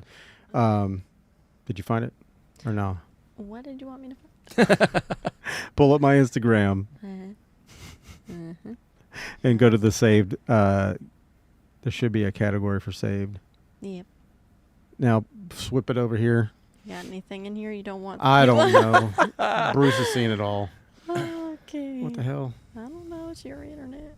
Yeah, I know. Just use it. The second one right there. Okay. Oh wait. Pause it. Fuck. Just click on it. Yeah. Oh. And then you'll want to. This is. Did you see this guy? Professor Jiang. Yeah, he got in a lot of trouble because he was calling himself Professor Jiang, but he's not a professor. Yeah. Now I'm not okay. Before we go to this, I want to just state that I'm not buying what he's saying. Yeah. It just made me go kind of like Arsenio Hall, things that make you go Yeah. So I was like, this is an interesting thing, and I think maybe people might need to check into. Yeah, let's do a live reaction. Yeah. New Jerusalem on flat Earth. Epstein files is the only problem in this theory. Oh boy. The comment section. Okay, go ahead. Unmute it down here at the bottom. Let me show you something the media will never tell you. Okay, so everyone's saying Trump is destroying America. He's fighting an unwinnable war in Iran. He's threatening to invade with ground troops. He's pissing off NATO by threatening Greenland. He's picking fights with Canada, Mexico, Denmark, Colombia. JP Morgan says the world will run out of oil by mid-April. The global economy is about to collapse. Trump looks like the worst president in history. A complete buffoon, right? But what if that's the whole point? What if Trump wants to lose the war in Iran? What if he wants the American empire to collapse? What if he wants to destroy the global economy? Yeah, I don't think then that's the he'd case. be a genius. Let me explain. Right now, the world gets 20% of its oil from the Middle East. Japan, 75% from the Middle East. India, 60% from the Middle East. Europe, heavily dependent. But here's the thing. Oil isn't rare. Venezuela has the world's largest reserves. Canada has massive reserves. The United States has massive reserves. Trump just took over Venezuela in January. He's threatening to take over Canada. You see where this is going? If Trump closes the Strait of Hormuz by fighting Iran, the Middle East oil stops flowing. But North America, still pumping. Suddenly, Europe, China, Japan, South Korea, they all need American oil. Not just oil, fertilizer too. Nitrogen for food production comes from the Middle East. we talked about that, yeah. If that's cut off, where do they turn? North America and Russia. Trump is making the entire world dependent on resources he controls. Now here's the genius part. Who owns the most U.S. debt? Who's financing America's $39 trillion? Japan, China, yeah. Taiwan, South Korea, Asia, UK, France, Belgium, Luxembourg, Europe. The same countries that need Middle East oil. There's been this fear that these countries would stop buying U.S. Treasury bonds, that they'd move to gold or Swiss francs, that America's Ponzi scheme would collapse. But now they need American energy. They need American resources. They can't abandon the dollar. They're trapped. Trump just turned America's biggest weakness, its debt, into its greatest weapon. By starting an unwinnable war in Iran, he's forcing the entire this is a world reach. to depend on North America. This isn't new. Putin already proved And I don't like how this he- works in Ukraine. Russia's been fighting for 5 years. All right, It's a mute it. Yeah, so he never. So this is an AI video actually Is of it? him. Yeah, so this isn't real, but there's a lot of legitimate. That's so crazy. This itself is not a real video. This guy, Is a real person. he's a real person, and he became popular because he predicted 3 things back in 2023 or 4 last 2024 summer that Trump would win. Okay, that he would start a war with Iran, and Iran would win the war. So when the war kicked off in late February, people found this video that he recorded a year and a half before and said, "Oh my gosh, how did you?" So he was on all the podcasts and and this and that. And he's a pretty reasonable guy. This video itself is AI; it's not real, but there's still legitimate claims in it that people are making. We can go over, but his whole premise, he's very reasonable, is that Iran will never stop fighting as long as the radicalism that drives their actions is alive and well. Right. And that is 100. I mean, they seen killed 35 to 40,000, some reports, of their own people who were rebelling at the end of last year and early this year. They do not care about the safety and security of their people. That just, if you're willing to kill your own people, you're willing to do anything to succeed on the world stage. So his theory was that we did not have enough munitions, enough missiles to sustain the war at the same length that Iran was willing to and able to. That was his whole theory, and that we were going to end up losing, and then Iran would become more powerful in the end. So this video specifically, though, if you can look this up too. Last month was the highest net export amount for oil in the history of the United States, because one thing he said. Click on Google first. Yeah, though. people have to get oil from somewhere. There was a news report I just read that Europe is running out of jet fuel and having to cancel like small puddle jumper flights to save the fuel for larger flights. So it's happening. So that's legitimate. The flow of oil is stopped in the Middle East. The oil has to come from somewhere. So maybe look at U.S. Net oil export March. Exporter. Oh. Eh? March 2026. Yeah. Okay. So we'll see. Do you want the AI one? We'll see. Show more of it. Yeah, I mean, a chart would be awesome if we could Scroll down find and see it. if you can find a chart. But Maybe images? possibly. Yeah, it really, it would have to be this year, because it really Right, hasn't. right. And These there's are old actually, charts. I saw it was a video showing all the emptied fuel tankers coming from all over the world into the Gulf of Mexico to get filled up by U.S. oil. And then also strategically, yes, he did, take Venezuela and abduct Maduro, and got control of the oil that they had. Maybe this year, exports of crude oil, thousands of barrels a day. There we go. Yeah. So, can you zoom? Is there like a year to date? There's an annual. Is that the one? Is that what? No. It's like this is so recent. Like this goes all the way back to 1920. This change is recent within the last 6-8 weeks. Okay. Anyway, if we can't find it, the United States is exporting a ton of oil, because they have to get it from somewhere. We're producing it. We're a net exporter, so they're coming here to get it. So yes, it does drive American business, but at the same time, it's ticking down at the end. But I'm sure maybe keep working on it. I mean, you can at home check it out too, but I mean, maybe if you can find the video too of all the empty oil tankers or something, you might be able to find something. But anyway, suffice it to say, that part of the video is legitimate because if you need oil, you have to get it somewhere. They're coming here to get it. However, the problem is it's going to be extremely expensive because these tankers have to come from Asia, have to come from Europe, and they take sometimes weeks longer for a round trip to get the same amount of oil. It's going to be much more expensive. Right. It's not sustainable is the point. Now, most recently, starting about a week and a half ago, the Navy started blockading the Strait of Hormuz, not allowing tankers to come through, which has maintained the price of oil high, but it's choking off Iran's ability to make money. So it's an economic blockade, like old war style, what they're doing right now.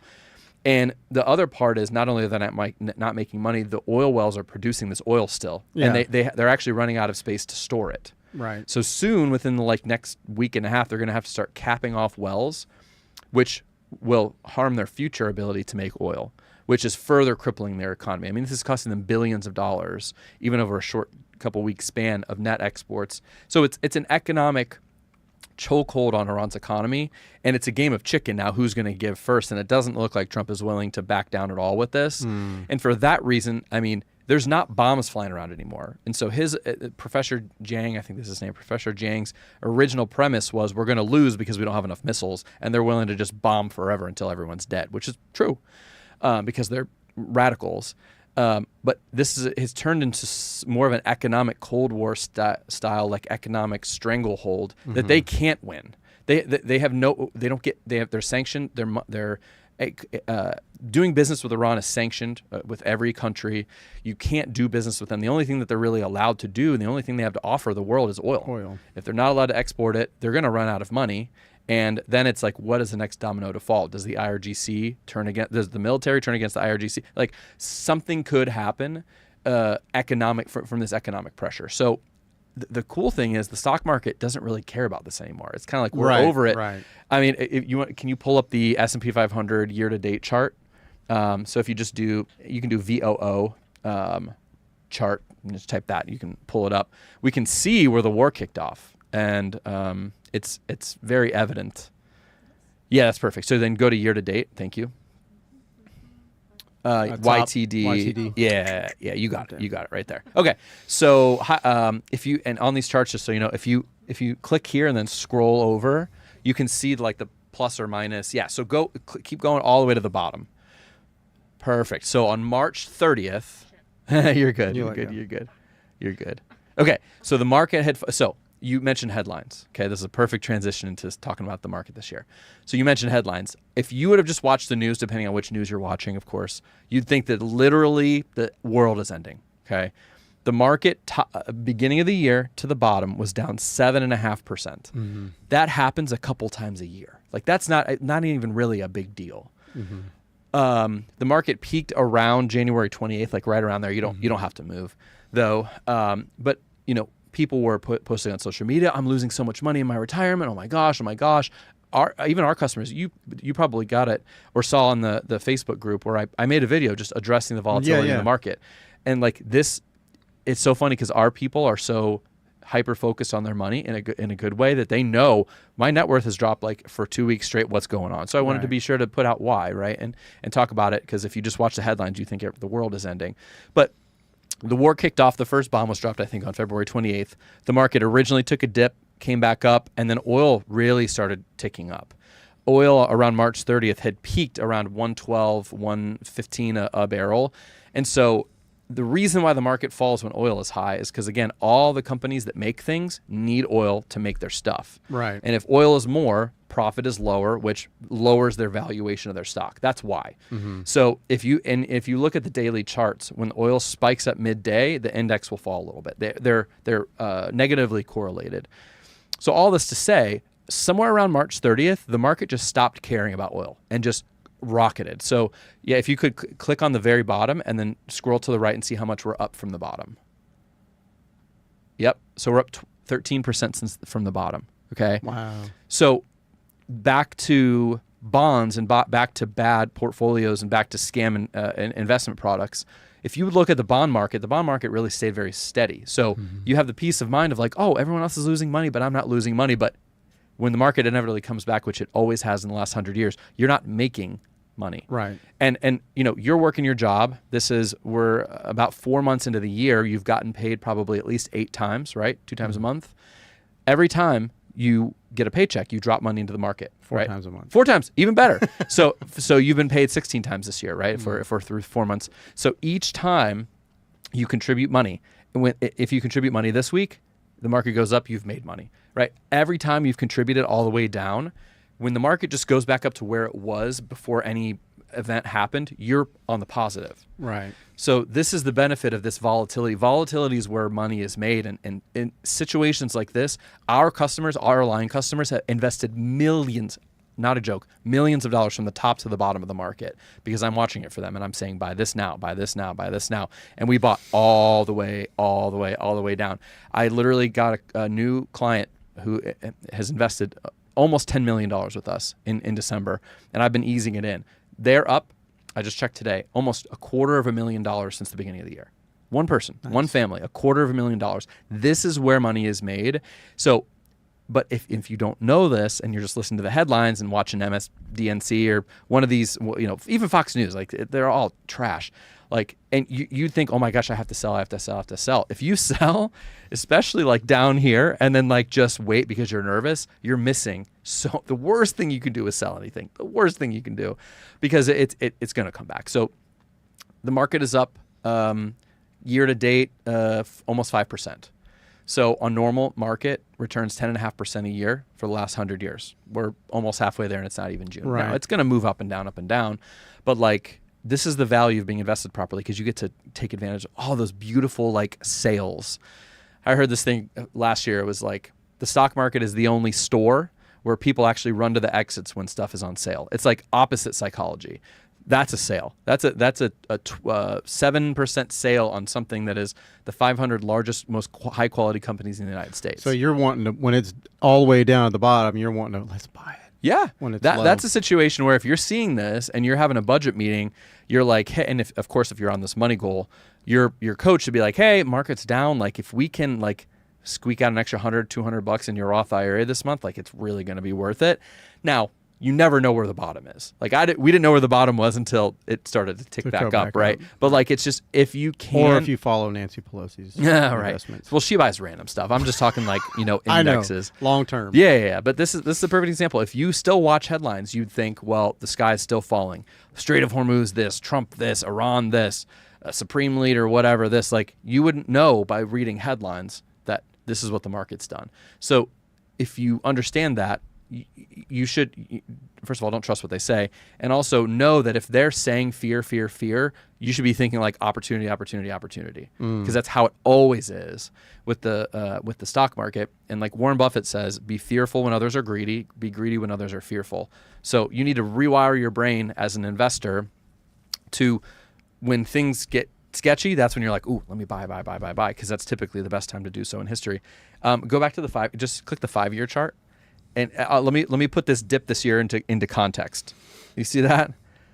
I mean, look at that dip in comparison to 2025, the tariff freak out, right? Mm-hmm. And then if you look here from 2022 to 2024, this was when inflation was 9% and interest rates ticked up like the last half of the Biden presidency. You didn't make any money in the market for like 2 years. Right. So this little blip is an amazing opportunity. By the way, so was that, especially. And there will be 100 more between now and when you retire. It's being invested properly to be able to take advantage of that stuff that's important. Yeah. And not to take us off of this and back to your company, but we're going to do that because it's your show.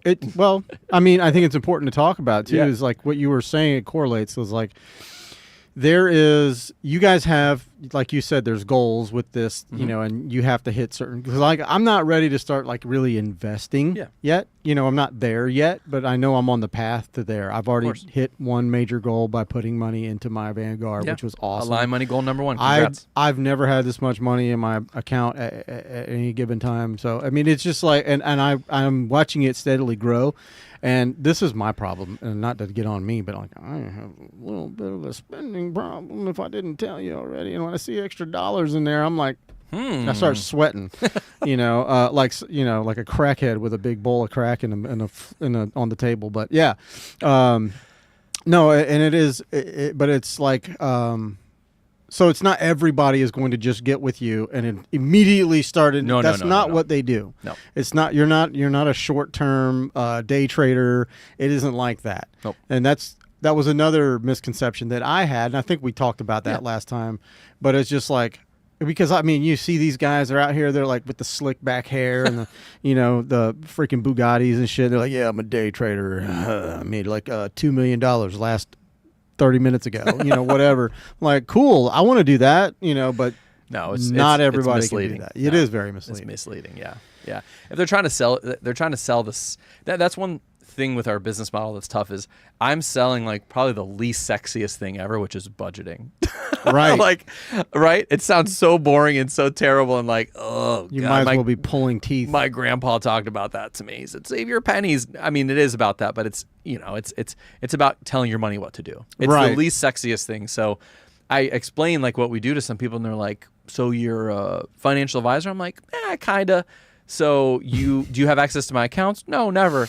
It's because there's nothing like that exists like us. And then people that are familiar with Dave Ramsey says, oh, you're like Dave Ramsey, which honestly, fair, but still no. But yeah, I mean, people are selling. It's easy to see that and like, oh, I want to be that Bugatti guy that made $2 million 30 minutes ago. And that our animal brain is like, ooh, I want that. It's not incentivized to go like, oh, let me budget my money on Monarch and that's my way to success. We're selling such a difficult thing like biologically that doesn't necessarily sound very appealing. You know what I mean? You're selling me doing all the work is what it is. But it kind of sounds like that. It does sound like that, but it's something that it's like if you can't sit in front of a box of Little Debbie's and not eat that whole fucking thing, you probably need Bruce. That's all I'm telling you.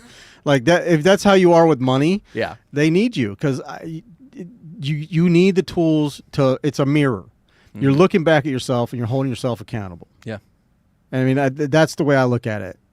And I've never really done that. Like I tried. There were so many programs when I was first married. I found the computing systems were not what they are today. Of course. There were no apps. I don't even think we had a smartphone back then. But it was like some Excel spreadsheet that you bought. And then you sit there and you have to literally plug everything in line by line. Yeah. It wouldn't access your bank account. Like this Monarch shit is. Sorry, I didn't mean to call it shit. It's an awesome app. It's the shit. It is. It's the shit. But it's just like, and I feel really safe for people that are concerned about their accounts getting whatever. Yeah. Like, if there's a change in anything, like it kicks me out immediately. Yeah. Like I have to go and add, or like verify my account back in with Monarch because they're like, nope, something weird happened, kick it out, Yeah, and some of the smaller credit unions, you have to do that more often. Right, We're not right. big fans of Community First, ViStar. Their technology isn't that good, so that might be why too. Probably that's but who I'm but with. it's the same thing as linking your bank account to your credit card. It uses the same verification software. Right. So people just think it's different because it's a different thing. No. It uses Plaid, which is it's an intermediary that like takes your information, passes it to the next person, but like hides the details of it. Right. That's how it reads it. So it uses bank level encryption to link your accounts. I've been using a tool like this for almost 20 years. Yeah. Before it was Monarch, it was mint.com.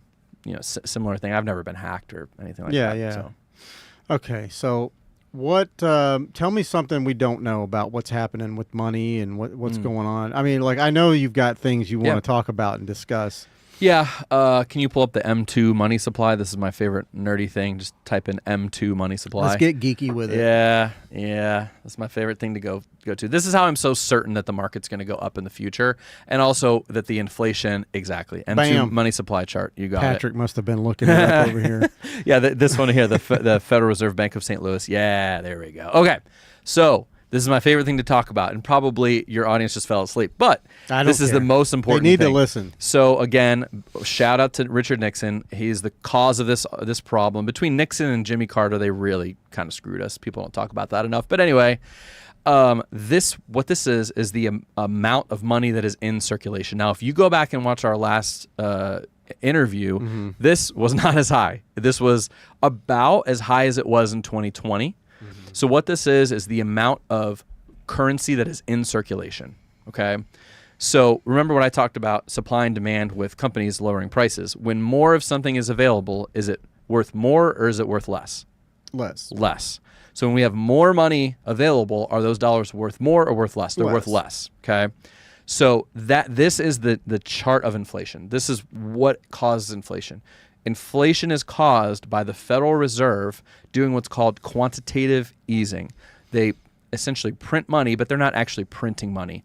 They're basically loaning money to businesses at cheap rates, new money that's not in circulation to fuel growth. Okay, so as you can see, 2020 it spiked, and this was from, again, we didn't know at the time. It was a once in 100-year phenomenon. COVID being what it was. The federal government, Donald Trump, the Federal Reserve decided to print a bunch of money to stimulate the economy. Everyone got stimulus checks. There's PPP loans. Like there's a ton of fraud with that. And looking back, it was a horrible, horrible mistake. However, it was a once in 100-year thing, right? So they did what they thought was best for the economy. But what happened in 2020? Remember, I said the cumulative effect of inflation since 2020 is about 30% now. And this is why. Because they've printed, the majority of the supply of money that's available was printed in the last 5 years. So it's driven down the value of a dollar. Coming back to bite us in the butt. Yeah, exactly. However, remember, average American consumer versus average American investor, all this money floats to the top. It always has, it always will, because the average American consumer buys stuff from the companies that I invest in, right? Right. So when there's more money to fuel growth here and more money for purchasing here, it flows to my brokerage account essentially. Right. So this is how I was so sure at the end of last year that the market was going to have another great year because we keep printing money. So in order to combat inflation, you see that little like decrease from the mid 2022 to 2023. The opposite of quantitative easing is quantitative tightening, which is where the Federal Reserve says we're trimming our balance sheet, aka when those loans that they loaned out to companies come due, they don't re-lend the money. So they essentially take money out of circulation to lower inflation, which is another reason why the stock market fell, because money was more expensive. Yeah, money was more expensive. Money was less available. So this almost mirrors perfectly the QQQ chart that we looked at earlier. Like it's almost the same trajectory line, because again, when money is printed, it goes to companies to fuel growth, to sell things to the average American consumer that then props up the companies and makes the companies more valuable that I invest in. That's what the game is. It's no more complicated than that. And this can always tell you what is going to happen in the future if the trajectory of money is going up or money going down. So knowing what I know now, if I started seeing the words quantitative tightening or money out of circulation or things like that, I would start thinking we're probably in for a lower stock market return over the next couple of years for that reason. So this is not necessarily a healthy thing long term because we're inflating the value of our money away. But it's good for people that have assets, as I keep saying, because I know next year this time we will be more wealthy. You will be more wealthy. Anyone that has investments will be more wealthy because they will go up in value because of this. So it's obviously this is like an exponential type of thing. It's just going to continually go up and up and up. But I mean, like, where does it end? It ends with every. I don't know if I want the answer to this. Yeah, I mean, it's not pretty. It ends with, then this is where crypto comes back into the conversation. It ends with, every world reserve currency in history has then no longer become the world reserve currency. Like it was this and now it's something else and now it's something else. And one of the risks to the dollar being the world reserve currency is it's being devalued too quickly. Okay? So one possible thing is that countries lose faith in our ability to maintain the value of our own dollar. And then in that case, it will no longer be the world reserve currency, which in that case, the value of a dollar will crater because the legitimacy of the dollar is really based on the fact that we all use it, right? If all of a sudden I started trading in soda cans, but no one else accepts my form of payment, it's not worth that much, is it? No. Right? So, I mean, that's what it is. And it's a silly analogy, but that's one real risk to this. The other real risk is just out of control, rampant inflation. And the funny thing is, we're considered doing well if inflation's only 2%.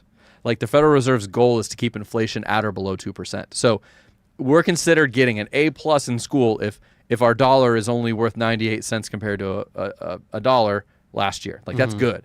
So we're almost like signing ourselves up for persistent, oppressive inflation with the way our monetary system is designed because of the loss of the gold standard back in the 70s. And that was a question I was going to ask. Do you think? I mean, I've heard talk of them trying to back our money again, put it.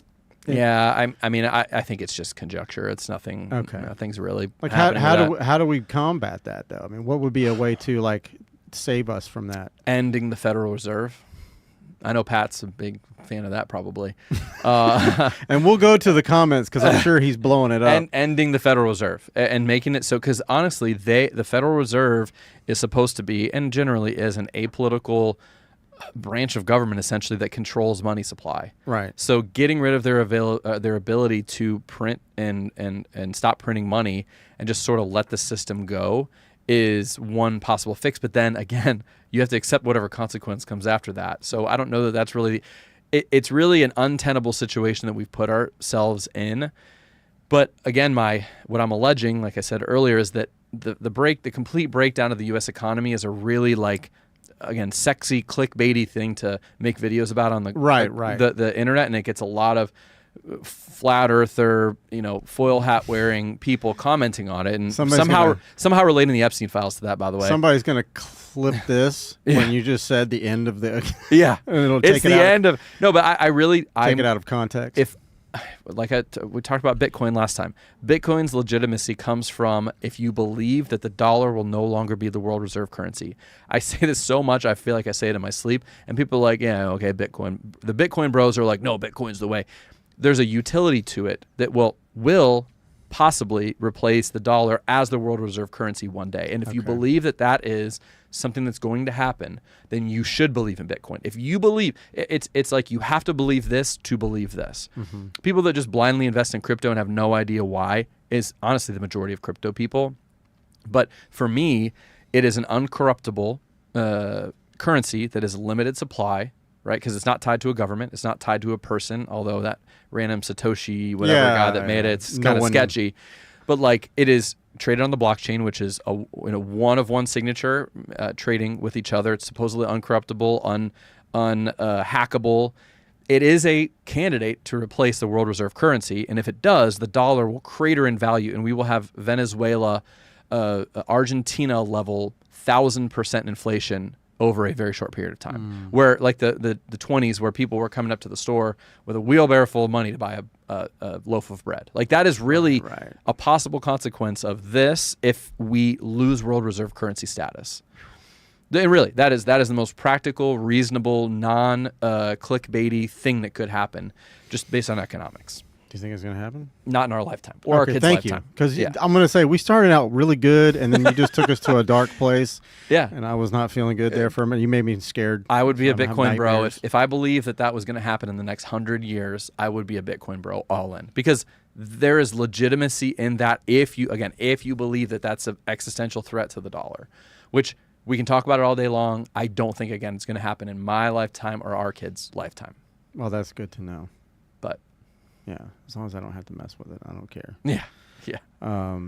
You want to let's see what the panel has to say. Bring them over here Okay. so we can read the comments. You got some comments there? We'll go back to the. We'll go back. Oh, there's my wife. Is that? I don't know why she said LOL. I think that was during your Trump impression. Oh. Yeah. All right. So dope episode. I've learned a lot. Cool. Yeah. Thanks. Breakfast, lunch, dinner. My favorite 3 meals of the day. Tristan, And my then- friend Tristan. Okay, cool. Okay, so we can go back to Pat's first comment. Wouldn't pumping more money into the economy naturally raise the Yes. stock? Yeah, the short All-time answer is yes. high. And we talked about the M2 money supply and why. Here's another tidbit. During the pandemic, the most valuable company in the world was the parent company of Louis Vuitton. Did you know that? It's because people got all the average American consumer got all the stimmy checks, and what did they do? They went and bought goods that drove up the price of an asset. It's literally a case study of what I'm talking about with these two people. That's why I'm so obsessed with like talking about this, because it's a microcosm of like why the K-shaped economy exists. People, the average American consumer thinks it's because the system is broken. No. You're using it wrong. It's like going on a baseball field and playing basketball. You ain't gonna win. So what should people have done with their stimulus checks? Invest it? Yeah, I mean, what we teach to do with everything else: budget, put it to work, put it where it should be, pay off debt. Yeah, absolutely. So yes, Pat. Yes, the short answer to that is yes. It would raise the stock market to all-time high, which is why I knew when I was here last time the stock market would be higher because of the M2 money supply. Yes. Right. And thank you, Ben's 47. I appreciate that. I'm also your biggest fan. Crypto to the moon. We got a crypto fan here. Yeah, he's a crypto fan, I guess. Okay, yeah. And then Pat also said Iran also tried to sell oil without using USD in the 50s. And then shortly after the U.S. launched Operation Ajax. I don't know what that is. And I don't know what that is either, but it makes total sense because, again, it would be an existential threat to the dollar if if countries traded energy not on the dollar. Yeah. Did you see that? That was a real thing. Was it really? Yes. You know what that is? Before we go into this, Operation Midnight Climax. What was that? They were taking. So they find. U.S. government allegedly, less allegedly now, it's proven, but they'd go to brothels, and then they would have Johns that would come into the brothels, and they were video recording all of this stuff, and the ladies of the night were instructed to give them drinks or whatever laced with LSD.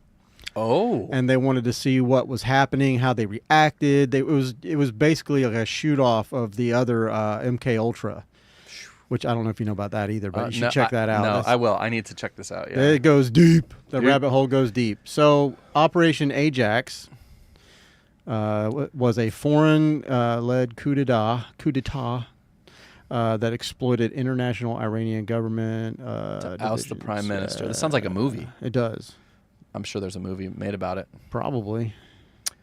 I didn't even know about that. This is an example of what we're talking about. So maybe we're onto something here. Well, and in regards to that, we now have more information pumping into our little tiny brains that can only hold 150 people's names and phone numbers at one time, and they expect us to know all of the things and hear all of the plight of the world and all at once. Yeah. I think it's too much. I think that's a lot of also why there's a lot of depressed people around the world. Yeah. You know, with we're not meant internet. to handle this level of information for sure. Absolutely not. Definitely. Absolutely not. Let's see. Seems like every day we're getting closer and closer to the movie Idiocracy. Yeah. Yeah. Have you seen that? No, it's been on my list I really need to. I need to clear my schedule. It's hard and to watch, but when you do watch it, you're like, oh my God. Yeah. Like the dumbest person on earth now and was put on ice, and then 200 years later was thawed out, and he is now the smartest person on earth. Wow. Because all the smart people were too busy figuring out the world's issues and the world's problems to have children. And the only people that were having kids were the dumb people, you know, that were out. When the economy is bad, childbirth goes up. Have you ever noticed that? Like when we were in a Great Depression, that's where our recession and all that. That's where the boomers and shit happened. Like people don't have money to go out. They're just like, they just stay home fucking, you know, they're just making babies. It's cheap to do. Yeah. And that, I mean, it was post World War II and everyone came home and hadn't seen each other in a while. So that too. Yeah. That might have a little something to do with it. Little something. I just had something. How about all the fraud? You want to talk about that? Which fraud? Which one do you want to go with? There's too many to talk about. So you got to be careful because you say a specific. Allegedly the fraud. Yeah. Well, it's like the Minnesota. Yeah.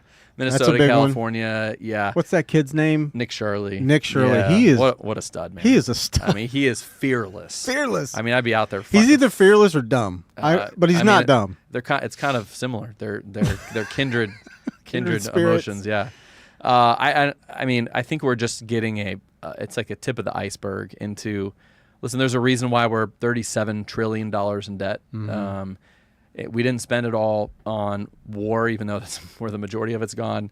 And to think that there's no fraud and zero fraud and it's not worth looking at, to me, it's like doing a budget, right? Right. You link all your accounts to Monarch, and you know I've shown you that you've wasted $100 a month on this subscription you forgot about, and then you get mad at me. Yeah. For showing you that. That's what's going on right now. Right. It's literally insane. And the people that are saying, like, you can't look at this, or there's no fraud, or this and that, and virtue signal to say you're stealing money from the mouths of whatever. I mean, like, this is slightly unrelated, but like the SNAP, like food stamp reform. Yes. The majority of 80% of the calories that are purchased by SNAP benefits are high fructose corn syrup based. Right. Candy, soda, things like that. So, we're just and we've spent more money on poverty programs every single year since these types of programs were instituted in the 50s, 60s. Poverty is higher than it was when it started. Yeah. Right. Homelessness in California is higher when they started pumping $24 billion into homelessness. And to look at all this and say, you know what, there's no fraud, is just beyond me. Right. And that has me like mentally double, triple, quadrupling down on what we're doing, because you have to focus on your four walls and what you can control. Right. And like if we can't vote these criminals allegedly out that are stealing this money and embezzling it, and it's both sides. I'm not picking on somebody. There's been some very obvious examples recently that have been in the news from Nick Shirley. But I mean, you just have to get your money. You got to invest and take care of your family. And that still is doable in 2026, luckily. But like, if the scale of this fraud is this out of control and there's such a resistance to not stop it, you have to quintuple down on your efforts to like get your money right. And the people that are screaming the loudest about all of this being outed makes me I would want to look at them even deeper. Yeah. I mean, there's a Minnesota, I think she's a representative, allegedly, Ilhan Omar, that went from, I think, a net worth of $30,000 or $80,000 when she started Congress, now $30 million. Right. Like, that's insane. And then, she's in the news this week talking about, it was a clerical error, this and that, this just obfuscating what is very much looks like a fraud in progress. Not to mention she married her brother to become a citizen. That's a little weird. Like, but it's just, that's one example There was an example of it. There was a Republican representative, I think last year, that was caught like embezzling gold bars or something, or like taking gold bars as like quid pro quo for like some legislation. It's just there. I mean, Congress's approval. Like I think I just saw this number: 86% of America disapproves of the job Congress is doing. And it's like getting a 14% on a test. Yeah. Like that's an F. Like It that's is. an F by a lot. Like the trust in the media is the lowest in history. Like Congress approval rating is the lowest in history. We're the most divided in history politically. I mean, it's just, again, all this is noise to the signal, which is take care of yourself, get your money right, focus on you. Correct. Tune this out. Fortunately and unfortunately, I have a ton of people now, ton of families that depend on me to like, keep track of what's going on. Of course. So I'm like chronically online, and if my wife's still watching, she's probably at Pilates by this time. But she's like, I'm always listening to things. I'm always watching things. I took a tax class earlier this year because I realized that a lot of accountants actually aren't that good at their job. So I kind of have to help people like getting a good tax situation before they go file their taxes. But like I pay attention to this stuff because I know the more I learn and the more I can like wield as far as economic knowledge, it benefits you, it benefits all of our families. So I have to like really stay in touch with it. I will admit though, earlier this year I kind of did get a little, when the war kicked off, I got a little burnt out from like watching it. So I had to like uninstall some Ease apps off. and stop watching news for a few days. But like you said, we're not built to like handle this much information. No. And it can become very oppressive mentally. But I do it for the company.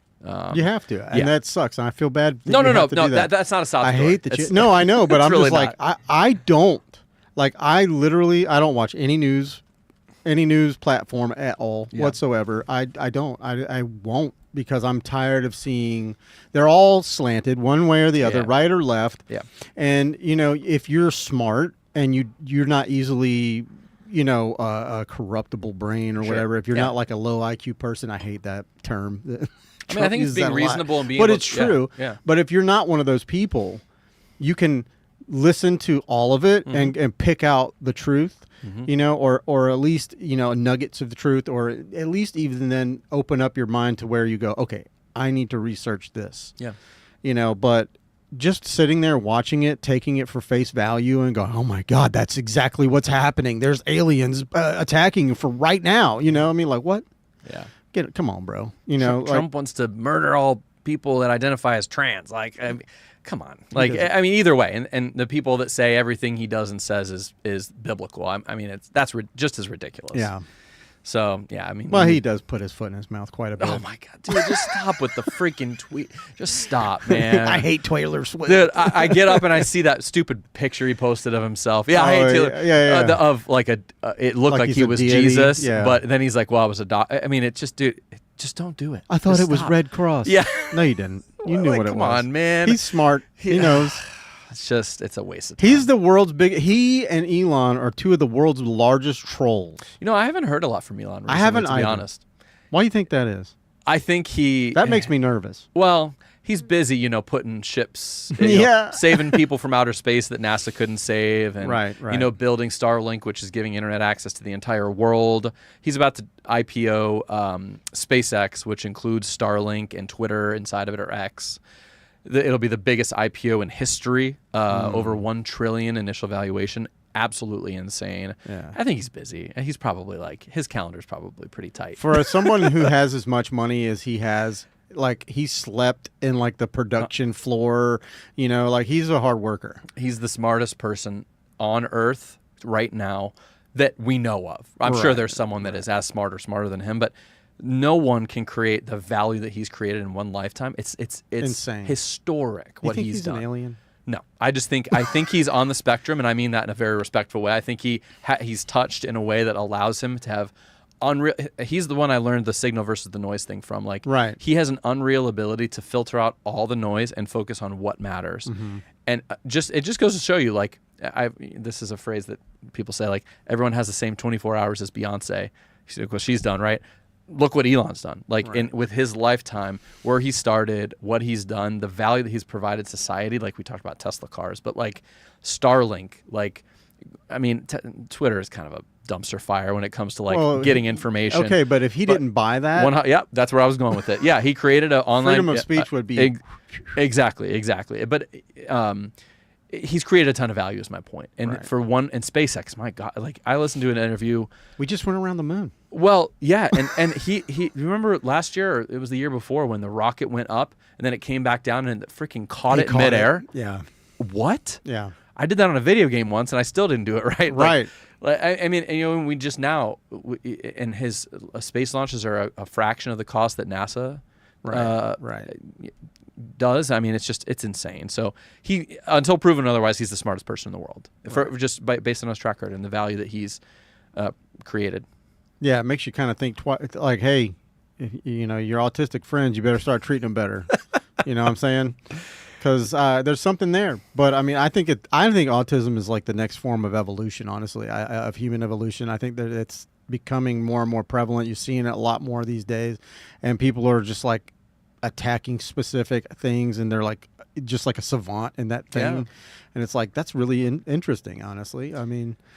Yeah, I mean, obviously there's varying degrees. It's Sure. a continuum, but like Elon has, it seems, the perfect mix of a little bit antisocial, and a little weird when he speaks, and you can see it with his body language, yeah. but just unbelievable ability to focus on things, work, pull the right levers, make the right decisions, you know. And I think the other part is he felt the backlash when he was part of the what was the task force when Doge, yeah.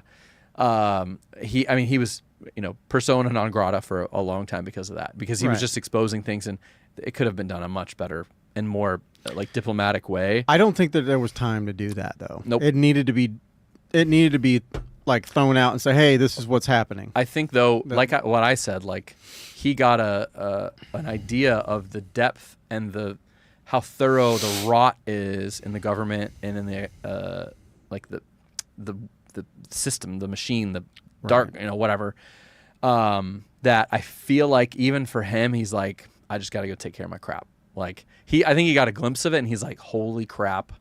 I don't even think that I can fix this, because the system doesn't want to get fixed. Right, and I think you're only, like when it was formed, like you're only one of the things that they came up with was he's only allowed to be in there for like 6 months or something. Special like that. government employee, yeah, it's like 120 some days or something like that. And people were like, "Oh, he's not an elected official, but he's having access." I'm like, "No, but he's an employed." Yeah, and all the people like, "Oh, he's misusing my social security number," you know, out, you know, protesting. Elon doesn't care what your social security number is. And by the way, your information, if someone wanted to find they would just find it. Yeah. I mean, Experian, one of the 3 big credit monitoring agencies a few years ago, exposed everyone's social security numbers. Wow. I got a letter. So yeah, and it's like your stuff ain't safe. They were just mad because it was Elon, and Elon liked Trump. Well, it's not just that it's not safe. We are actively giving it to them daily. Yeah. You know, every day you log on to something, you're giving them information. Yeah, it's not secure anymore. But again, I've never had massive fraud on me. You can still be careful. Sure. And Monarch helps, shameless plug, because you know exactly when something goes wrong. If you see weird charges, right? Right. You catch it immediately. Immediately. Because you'll probably get 3 emails knowing how your notifications are set up. Yeah, I have it set up to where I get an email and text messages. Okay. And then, you like that. Yeah. Okay. I'm crazy, Hey. dude. I'm telling you, I need someone to stay on top of me. But I also get the little notification on the app, and I have a thing when I have notifications on any app, I have to go in and clear it. Okay. So like I'm a little nutty. Speaking of autism, Apparently, people think I'm just kidding. No, people have told me like I think you're on the spectrum. I'm like I didn't even. Okay. Yeah. You know. we are all a little Because bit. I say cumulus, that's a cumulus cloud. Somebody's like, that's an autistic thing to do. I'm like, I thought it was a smart thing to do. I learned it in school. Oh man, that is really funny. That is really funny. So what else is going on in the wide world of finances and government and whatever's happening in your life that you've been watching on the social medias? We've covered a lot of it. We have man. covered a lot. It's been about the war. It's been about gas prices. It's been about inflation. Well, we have a new Fed chair. That's something. Kevin Warsh is replacing Jerome Powell as the head of the Federal Reserve. Okay. And he is a more what they call hawkish on interest rates. He's more of he advocated for rates to be lowered earlier, back when inflation was kicking off in like 2021. So the market is very optimistic at his ability to control inflation while being still aggressive with interest rate decreases if necessary. Right. The criticism for Jerome Powell has been he was a little too slow in increasing rates when inflation was kicking off, and then he was a little slow when inflation was falling to then lower rates. That's why Trump calls him too late Powell. Oh shit! I didn't even know His that. his criticism of Jerome Powell, and I mean, if you look at the yield curves and everything, Trump's kind of right that he waited a little too long to pull the levers, and it's not just him; it's a whole committee, but he's the head, right? So he's being replaced, and actually Trump nominated him in 2016, and he just finished his 10-year term. The chairman of the Federal Reserve serves a 10-year term. Okay, so it's not like he's being let go. No. What he can be fired, but it's not. There's a process, right? It's not. You can't just say like you're fired. Like it has to be. There's process in place. Trump can. He had a TV show. Right. You're fired. Right. But yeah, and it's someone that has to be confirmed by Congress, but it's nominated by the president. Right. Okay? Similar to Supreme Court justices, nominated by the president when their term is up or they quit. And it's a 10-year term, and his job is to operate the levers of the Federal Reserve. And where it's not just him, it's a committee. He's the chairman, he's the spokesperson, he's the one that has the most sway, so to speak, in controlling interest rates. So the market reacted very positively when he was nominated, and so that's a good thing for markets. Again, the average American investor, it's a good thing. That's really the only other thing that's changed. We went over a lot. Dude, we have covered shitloads, and I'm gonna have to go back through this and like literally. These episodes are write dense. Notes. They're dense. Well, that's the thing when you have like an open conversation Yeah. with somebody, and I don't have an agenda. Yeah. I just want you to tell me everything you know, and at some point I get scared, and then you bring it back. I did scare you a couple times. You did. Started breathing heavy for a I minute. was just like, oh, Is that going to happen? yeah, dude. I mean, but that's the thing. I don't watch, like I said, I don't Yeah. watch the news. I don't pay attention to headlines on. If people are reading Facebook headlines and not going in and going, and like I will go in when I do look and I see a wild headline and I'm like, is that real? Doesn't sound right. And Doesn't then ring true. you click on who sent it or who posted it originally, and you go and it's like some fake page. Yeah. I'm like, that's not. It says it's like ms.nbc or whatever. It's Yeah, like yeah. that's not from the It's a scammy link. right. Yeah. And there's I just read something else. I'm going to botch the number, but the majority, it's over 50% of internet activity is bot accounts. Right. So it's like the and those are the incendiary ones, the ones that are posting that crap, right? Right. That are making people pop off, and all the moms on Facebook are reposting it. Yeah, and I know that they're back probably about 4 or 5 years ago. There was a report that was out that was saying 19 out of the 20 most popular religious Facebook pages were run by either bots or those troll farms.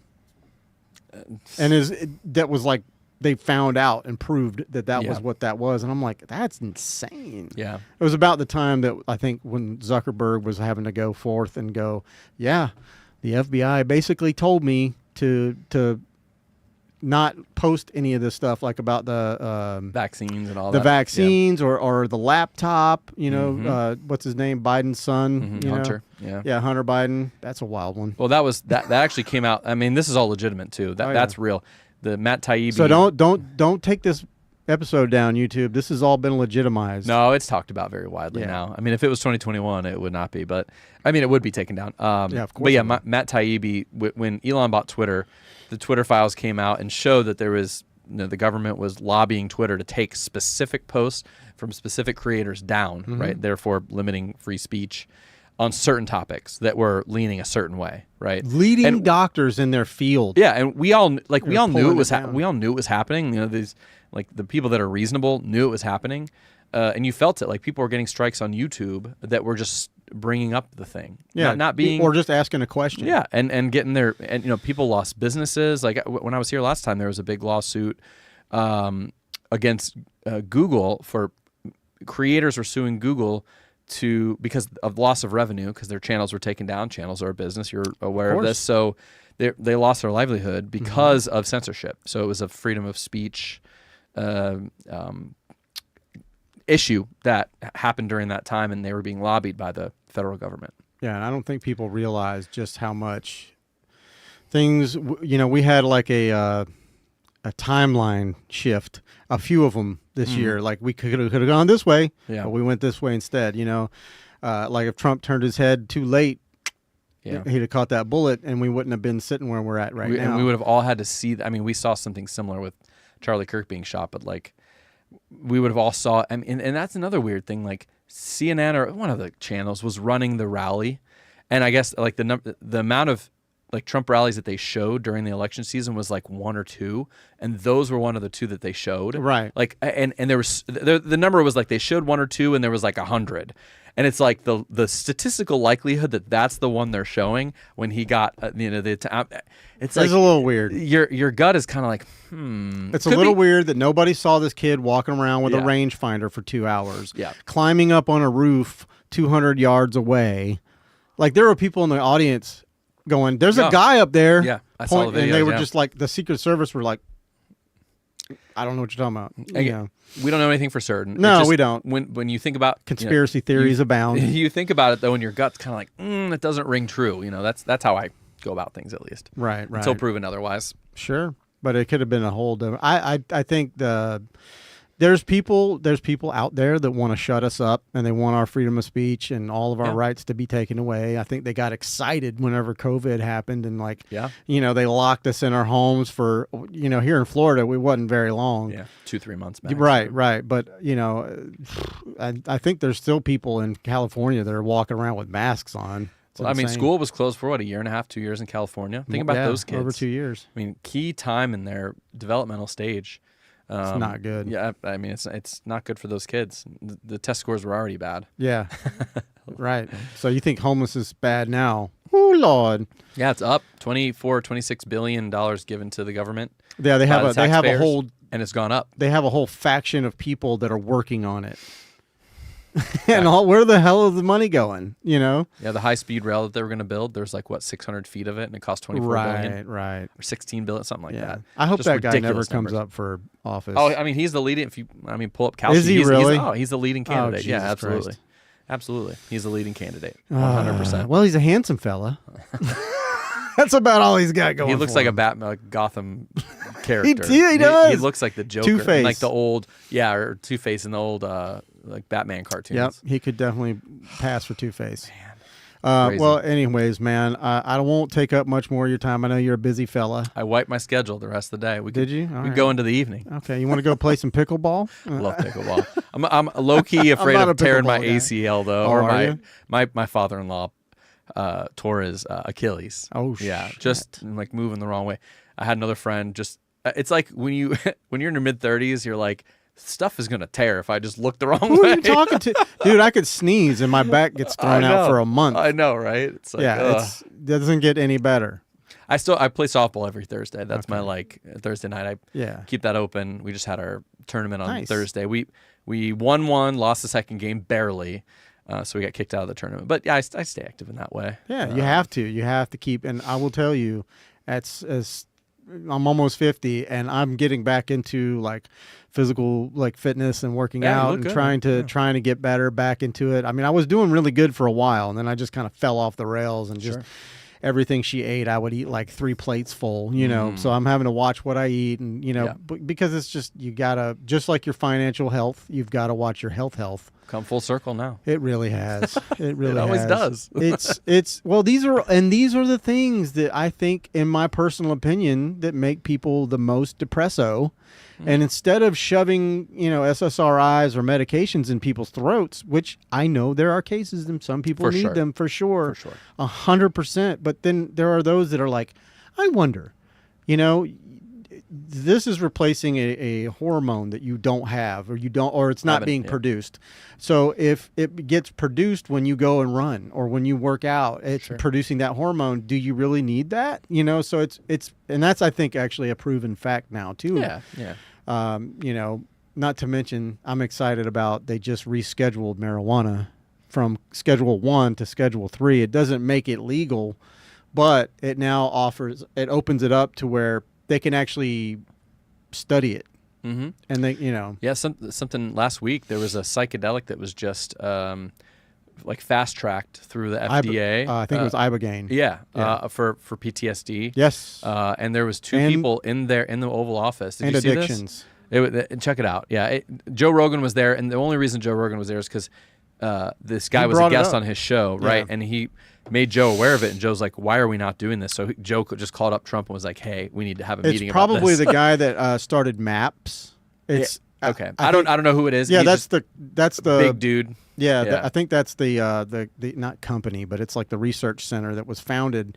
I can't remember what MAP stands for. It means something, Sure. but yeah, it definitely they have helped so many soldiers and, Yep. and military people with PTSD. They're like fine, fully recovered, not suicide. It's either Ibogaine or I think that's what it is. commonly known as Molly, but it's also there's another name for it. It's escaping me. Yeah, exactly. But it's basically Molly. ecstasy.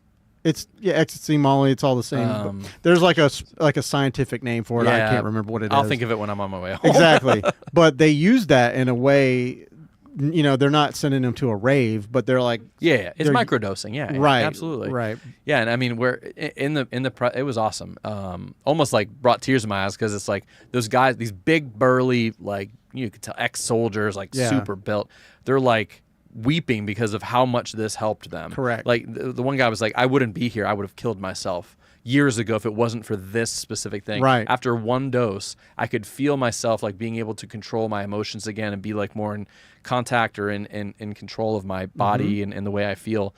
I am amazed. Like, why are we not doing it? Right. And then you can go down a rabbit hole of like the pharma company. Pharmaceutical. Yeah. They're going to lose a shitload of money. Yeah. Absolutely. But I mean, you know, already with the 22 a day, you know, which it's probably higher than that.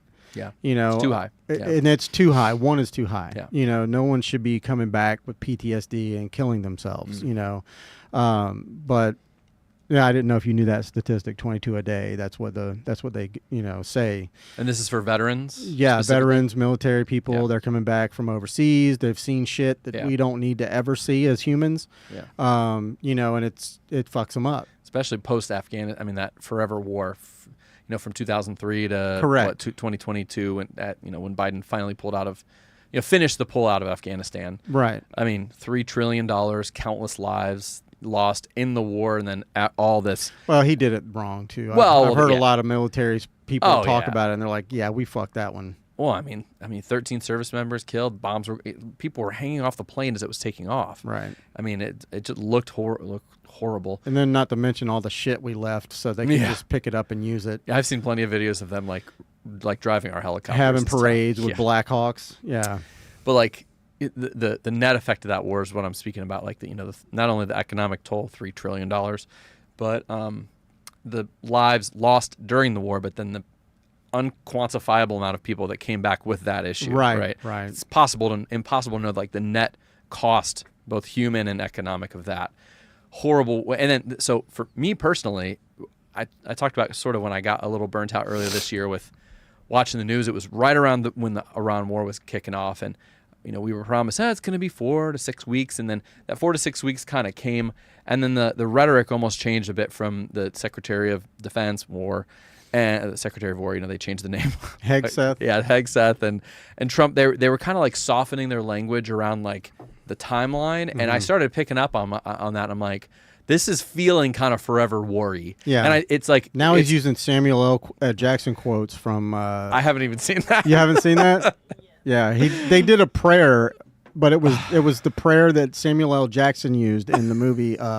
Kill Bill or not Kill Bill? No, Pulp Fiction. Yeah, exactly. yeah. And it's like, what? Why did you do that, bro? That's dumb. I'm sure that sent the news stations into a Oh tailspin God, for all yeah. day. Oh, they did. And they interviewed Sam Jackson. What did you mean when you said, Right. Anyway, but it kind of felt that forever worry, and it kind of was like, like scratching at that scar a little bit. And I will admit, like it. We're all traumatized. Yeah, and I think it just made me think of that 20 years that we were there, and like we all just went about our lives, and I mean, it's just like so much human cost, so much economic cost for what? And my thing has always been, especially like, I mean, soldiers that come back for war are often discarded by our, I know that there's programs to take care of them and stuff, but it's like we should be, if we're not doing everything in our power to take care of the people that you sent over there, you sat behind a desk and said, let's send troops over there, and decided that. And if they come back and you're not doing everything to take care of their mental health and their physical health and their emotional and monetary health, you know, like, come on, dude. Like, these people are paying the ultimate price so that we can sit here and invest and eat fine dining and sushi and drink beautiful coffee. Exactly. Go down to Starbucks and buy a fucking Starbucks. We can change our hair color and we can go on our little slave device and we can go, I don't like Trump. Trump's a fucking asshole and he's I don't give a shit about Trump. I don't care. Yeah. Take care of those guys. Yeah. No, you're and our resources are in the wrong places if that's it should be a core value of our country, and the resources are not there. Right. Our resources are completely out of alignment with where they should be. Back to the fraud stuff. Back to the yeah.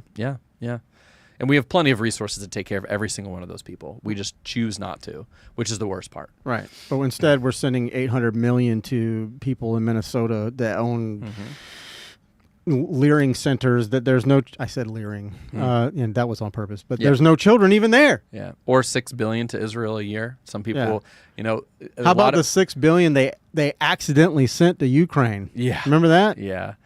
Whoops. Right. It's just crazy. The Pentagon failed. I think it's 8th or 9th audit in a row. Yeah. It was last couple of years of Trump, all Biden, and then the last 2 years, year and a half on Trump, whatever. So it's a black hole of money. They're paying $1,000 for a screw that goes in a toilet. Right. Like the old guy. I thought about pulling that up from Independence Day, where the Jeff Goldblum's dad is like, what is this? At $9,000 for a screw, $1 million for a toilet seat. I was like, that's real. Yeah. Yeah. But I mean, oh God, what was I gonna say? Go ahead. I'm sorry, I had a thought, but it's gone now. Oh no. Well, I was actually just gonna, if we pulled up stock prices of like Lockheed Martin and like all the defense contractors, dude. And also all the gas companies like Chevron, Exxon, things like that. The people that do swing trade or like day trade, when they're talking about war, that's the time to like buy that stuff. We don't do, obviously, we don't do that, but like, it's a fascinating chart to look at because it's I mean. And honestly, there's a lot of Jacqueline. The Leering Centers taught me good. Yeah, she graduated from the Leering Center. Actually, did she? Yeah, nice. Yeah, class of. Is that where you guys 2012? Yeah, I owned it. I forget what I was saying, but justifiably so. There's a lot of questionable activity with trades and. Someone, buying a whole bunch of oil futures right before Trump announces something with the war. Like, there's some insider trading stuff that's going on with the administration that looks really sketchy, to be honest. Like someone in the circle knows something and is trading based off of it before the news comes out. That's such a bad look, such corruption. But nobody's going to say anything. If it's true, like I said earlier, it's happening on both sides.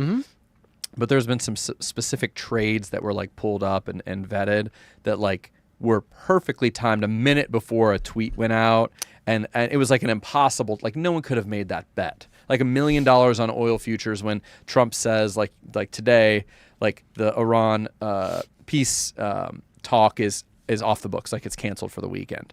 So if someone bought a bunch of oil futures, oil's going to go up on Monday because there's no peace talks this weekend, right? So things like that are happening. It's not really super possible for the average person to like trace where that trade came from or who it was, but it's happening, and it's a really bad look for an administration that wants to like, or said they want to get rid of the corruption and be transparent. And be transparent, yeah. So if it is true, which man, there's a lot of stories about it.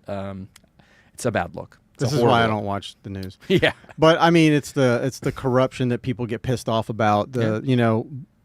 Like they talk about Trump, not releasing the Epstein files and shit, but Biden and Obama had those motherfuckers for the whole time they were in they could have done it too. He botched it though. He did. Him and Kat. I mean, right when he got elected, he had all these conservative influencers come to the White House. Mm-hmm. Did you see this? And they had these like binders with like it literally had Epstein file written on it. Right. So they paraded all these influencers, and to make it look like, oh, we're going to be the most transparent About to bust administration it in out. history, and then nothing came out. No, yeah. And then Congress forced their hand to release the rest of the files, and then they're redacted, and it's for again. Trump actually never said, I'm going to release that. He never campaigned on that. Kash Patel did. His FBI director did. Yeah. So it was never part of his like top 5. In fact, again, this was another mistake. He called it a hoax and all this, like completely. That was such a bad move. Yeah. Horrible move, horrible optics, because it really does throw out the experience of all the people who were legitimately harmed by this horrible Right. monster of a person.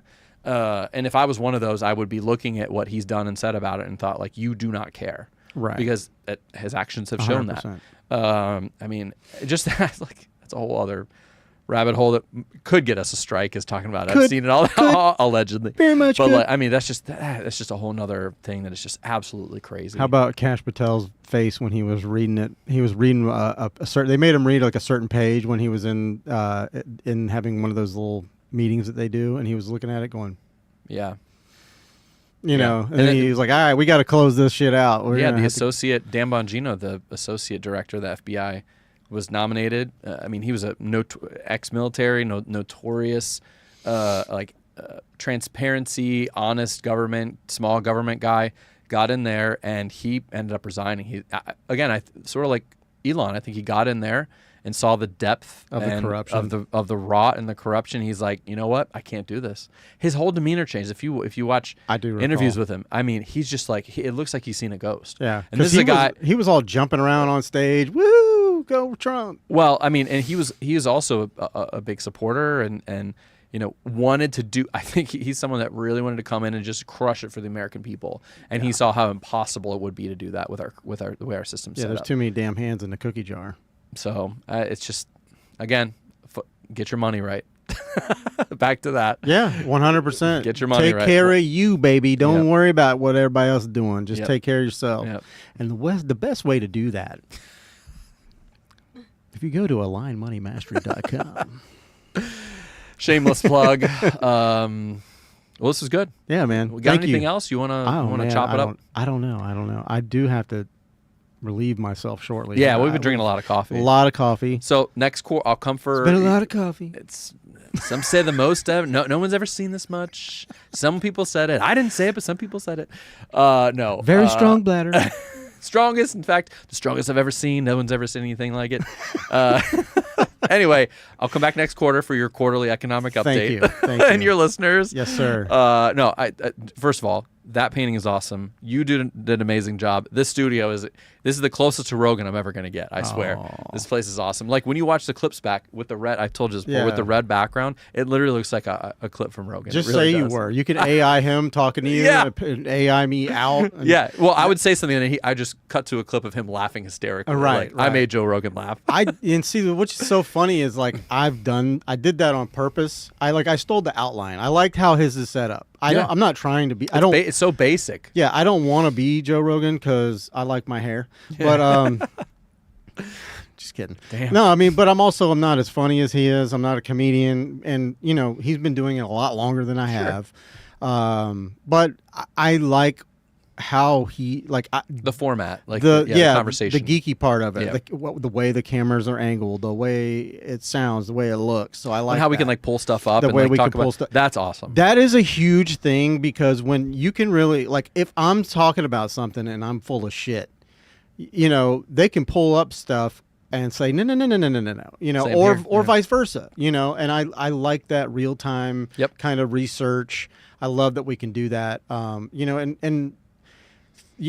going to continue with your doing the program, and my goal eventually is to be able to take this out of my house, and I don't want creeps like yourself coming in here with my kid. No, I'm totally kidding. I don't blame you. to be I honest. do vet people very well before Good. they come into my house. Good.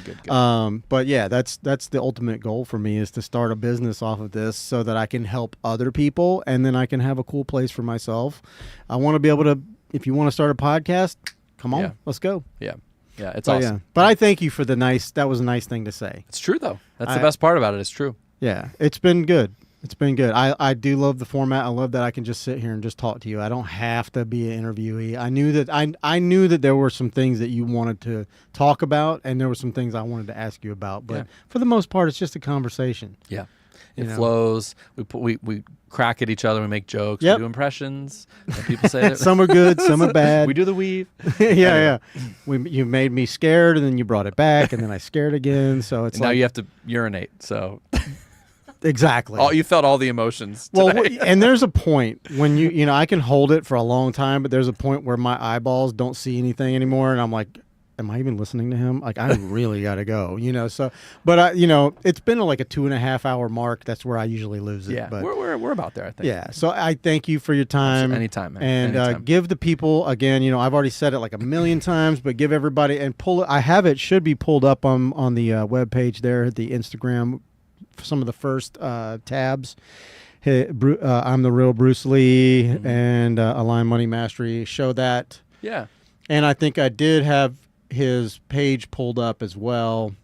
Yeah, that's me. So I'm chronically online, as I said. I really need to do a better job with social media, but you can see me on Instagram, that real Bruce Lee. I make little videos here and there. I make little I talk about stuff. Hey, that's a clip from your show there. Hey. Facebook, you can find me, Bruce Breedlove, on Facebook. I'm as active on there. We have a YouTube channel, nowhere near the complexity and how awesome this one is. If See you what click else? the other tab, Yeah. that's the actual Align Money Mastery page to sign up. Yep, alignmoneymastery.com. The first time you come to this website, You're on web, right? People are seeing this.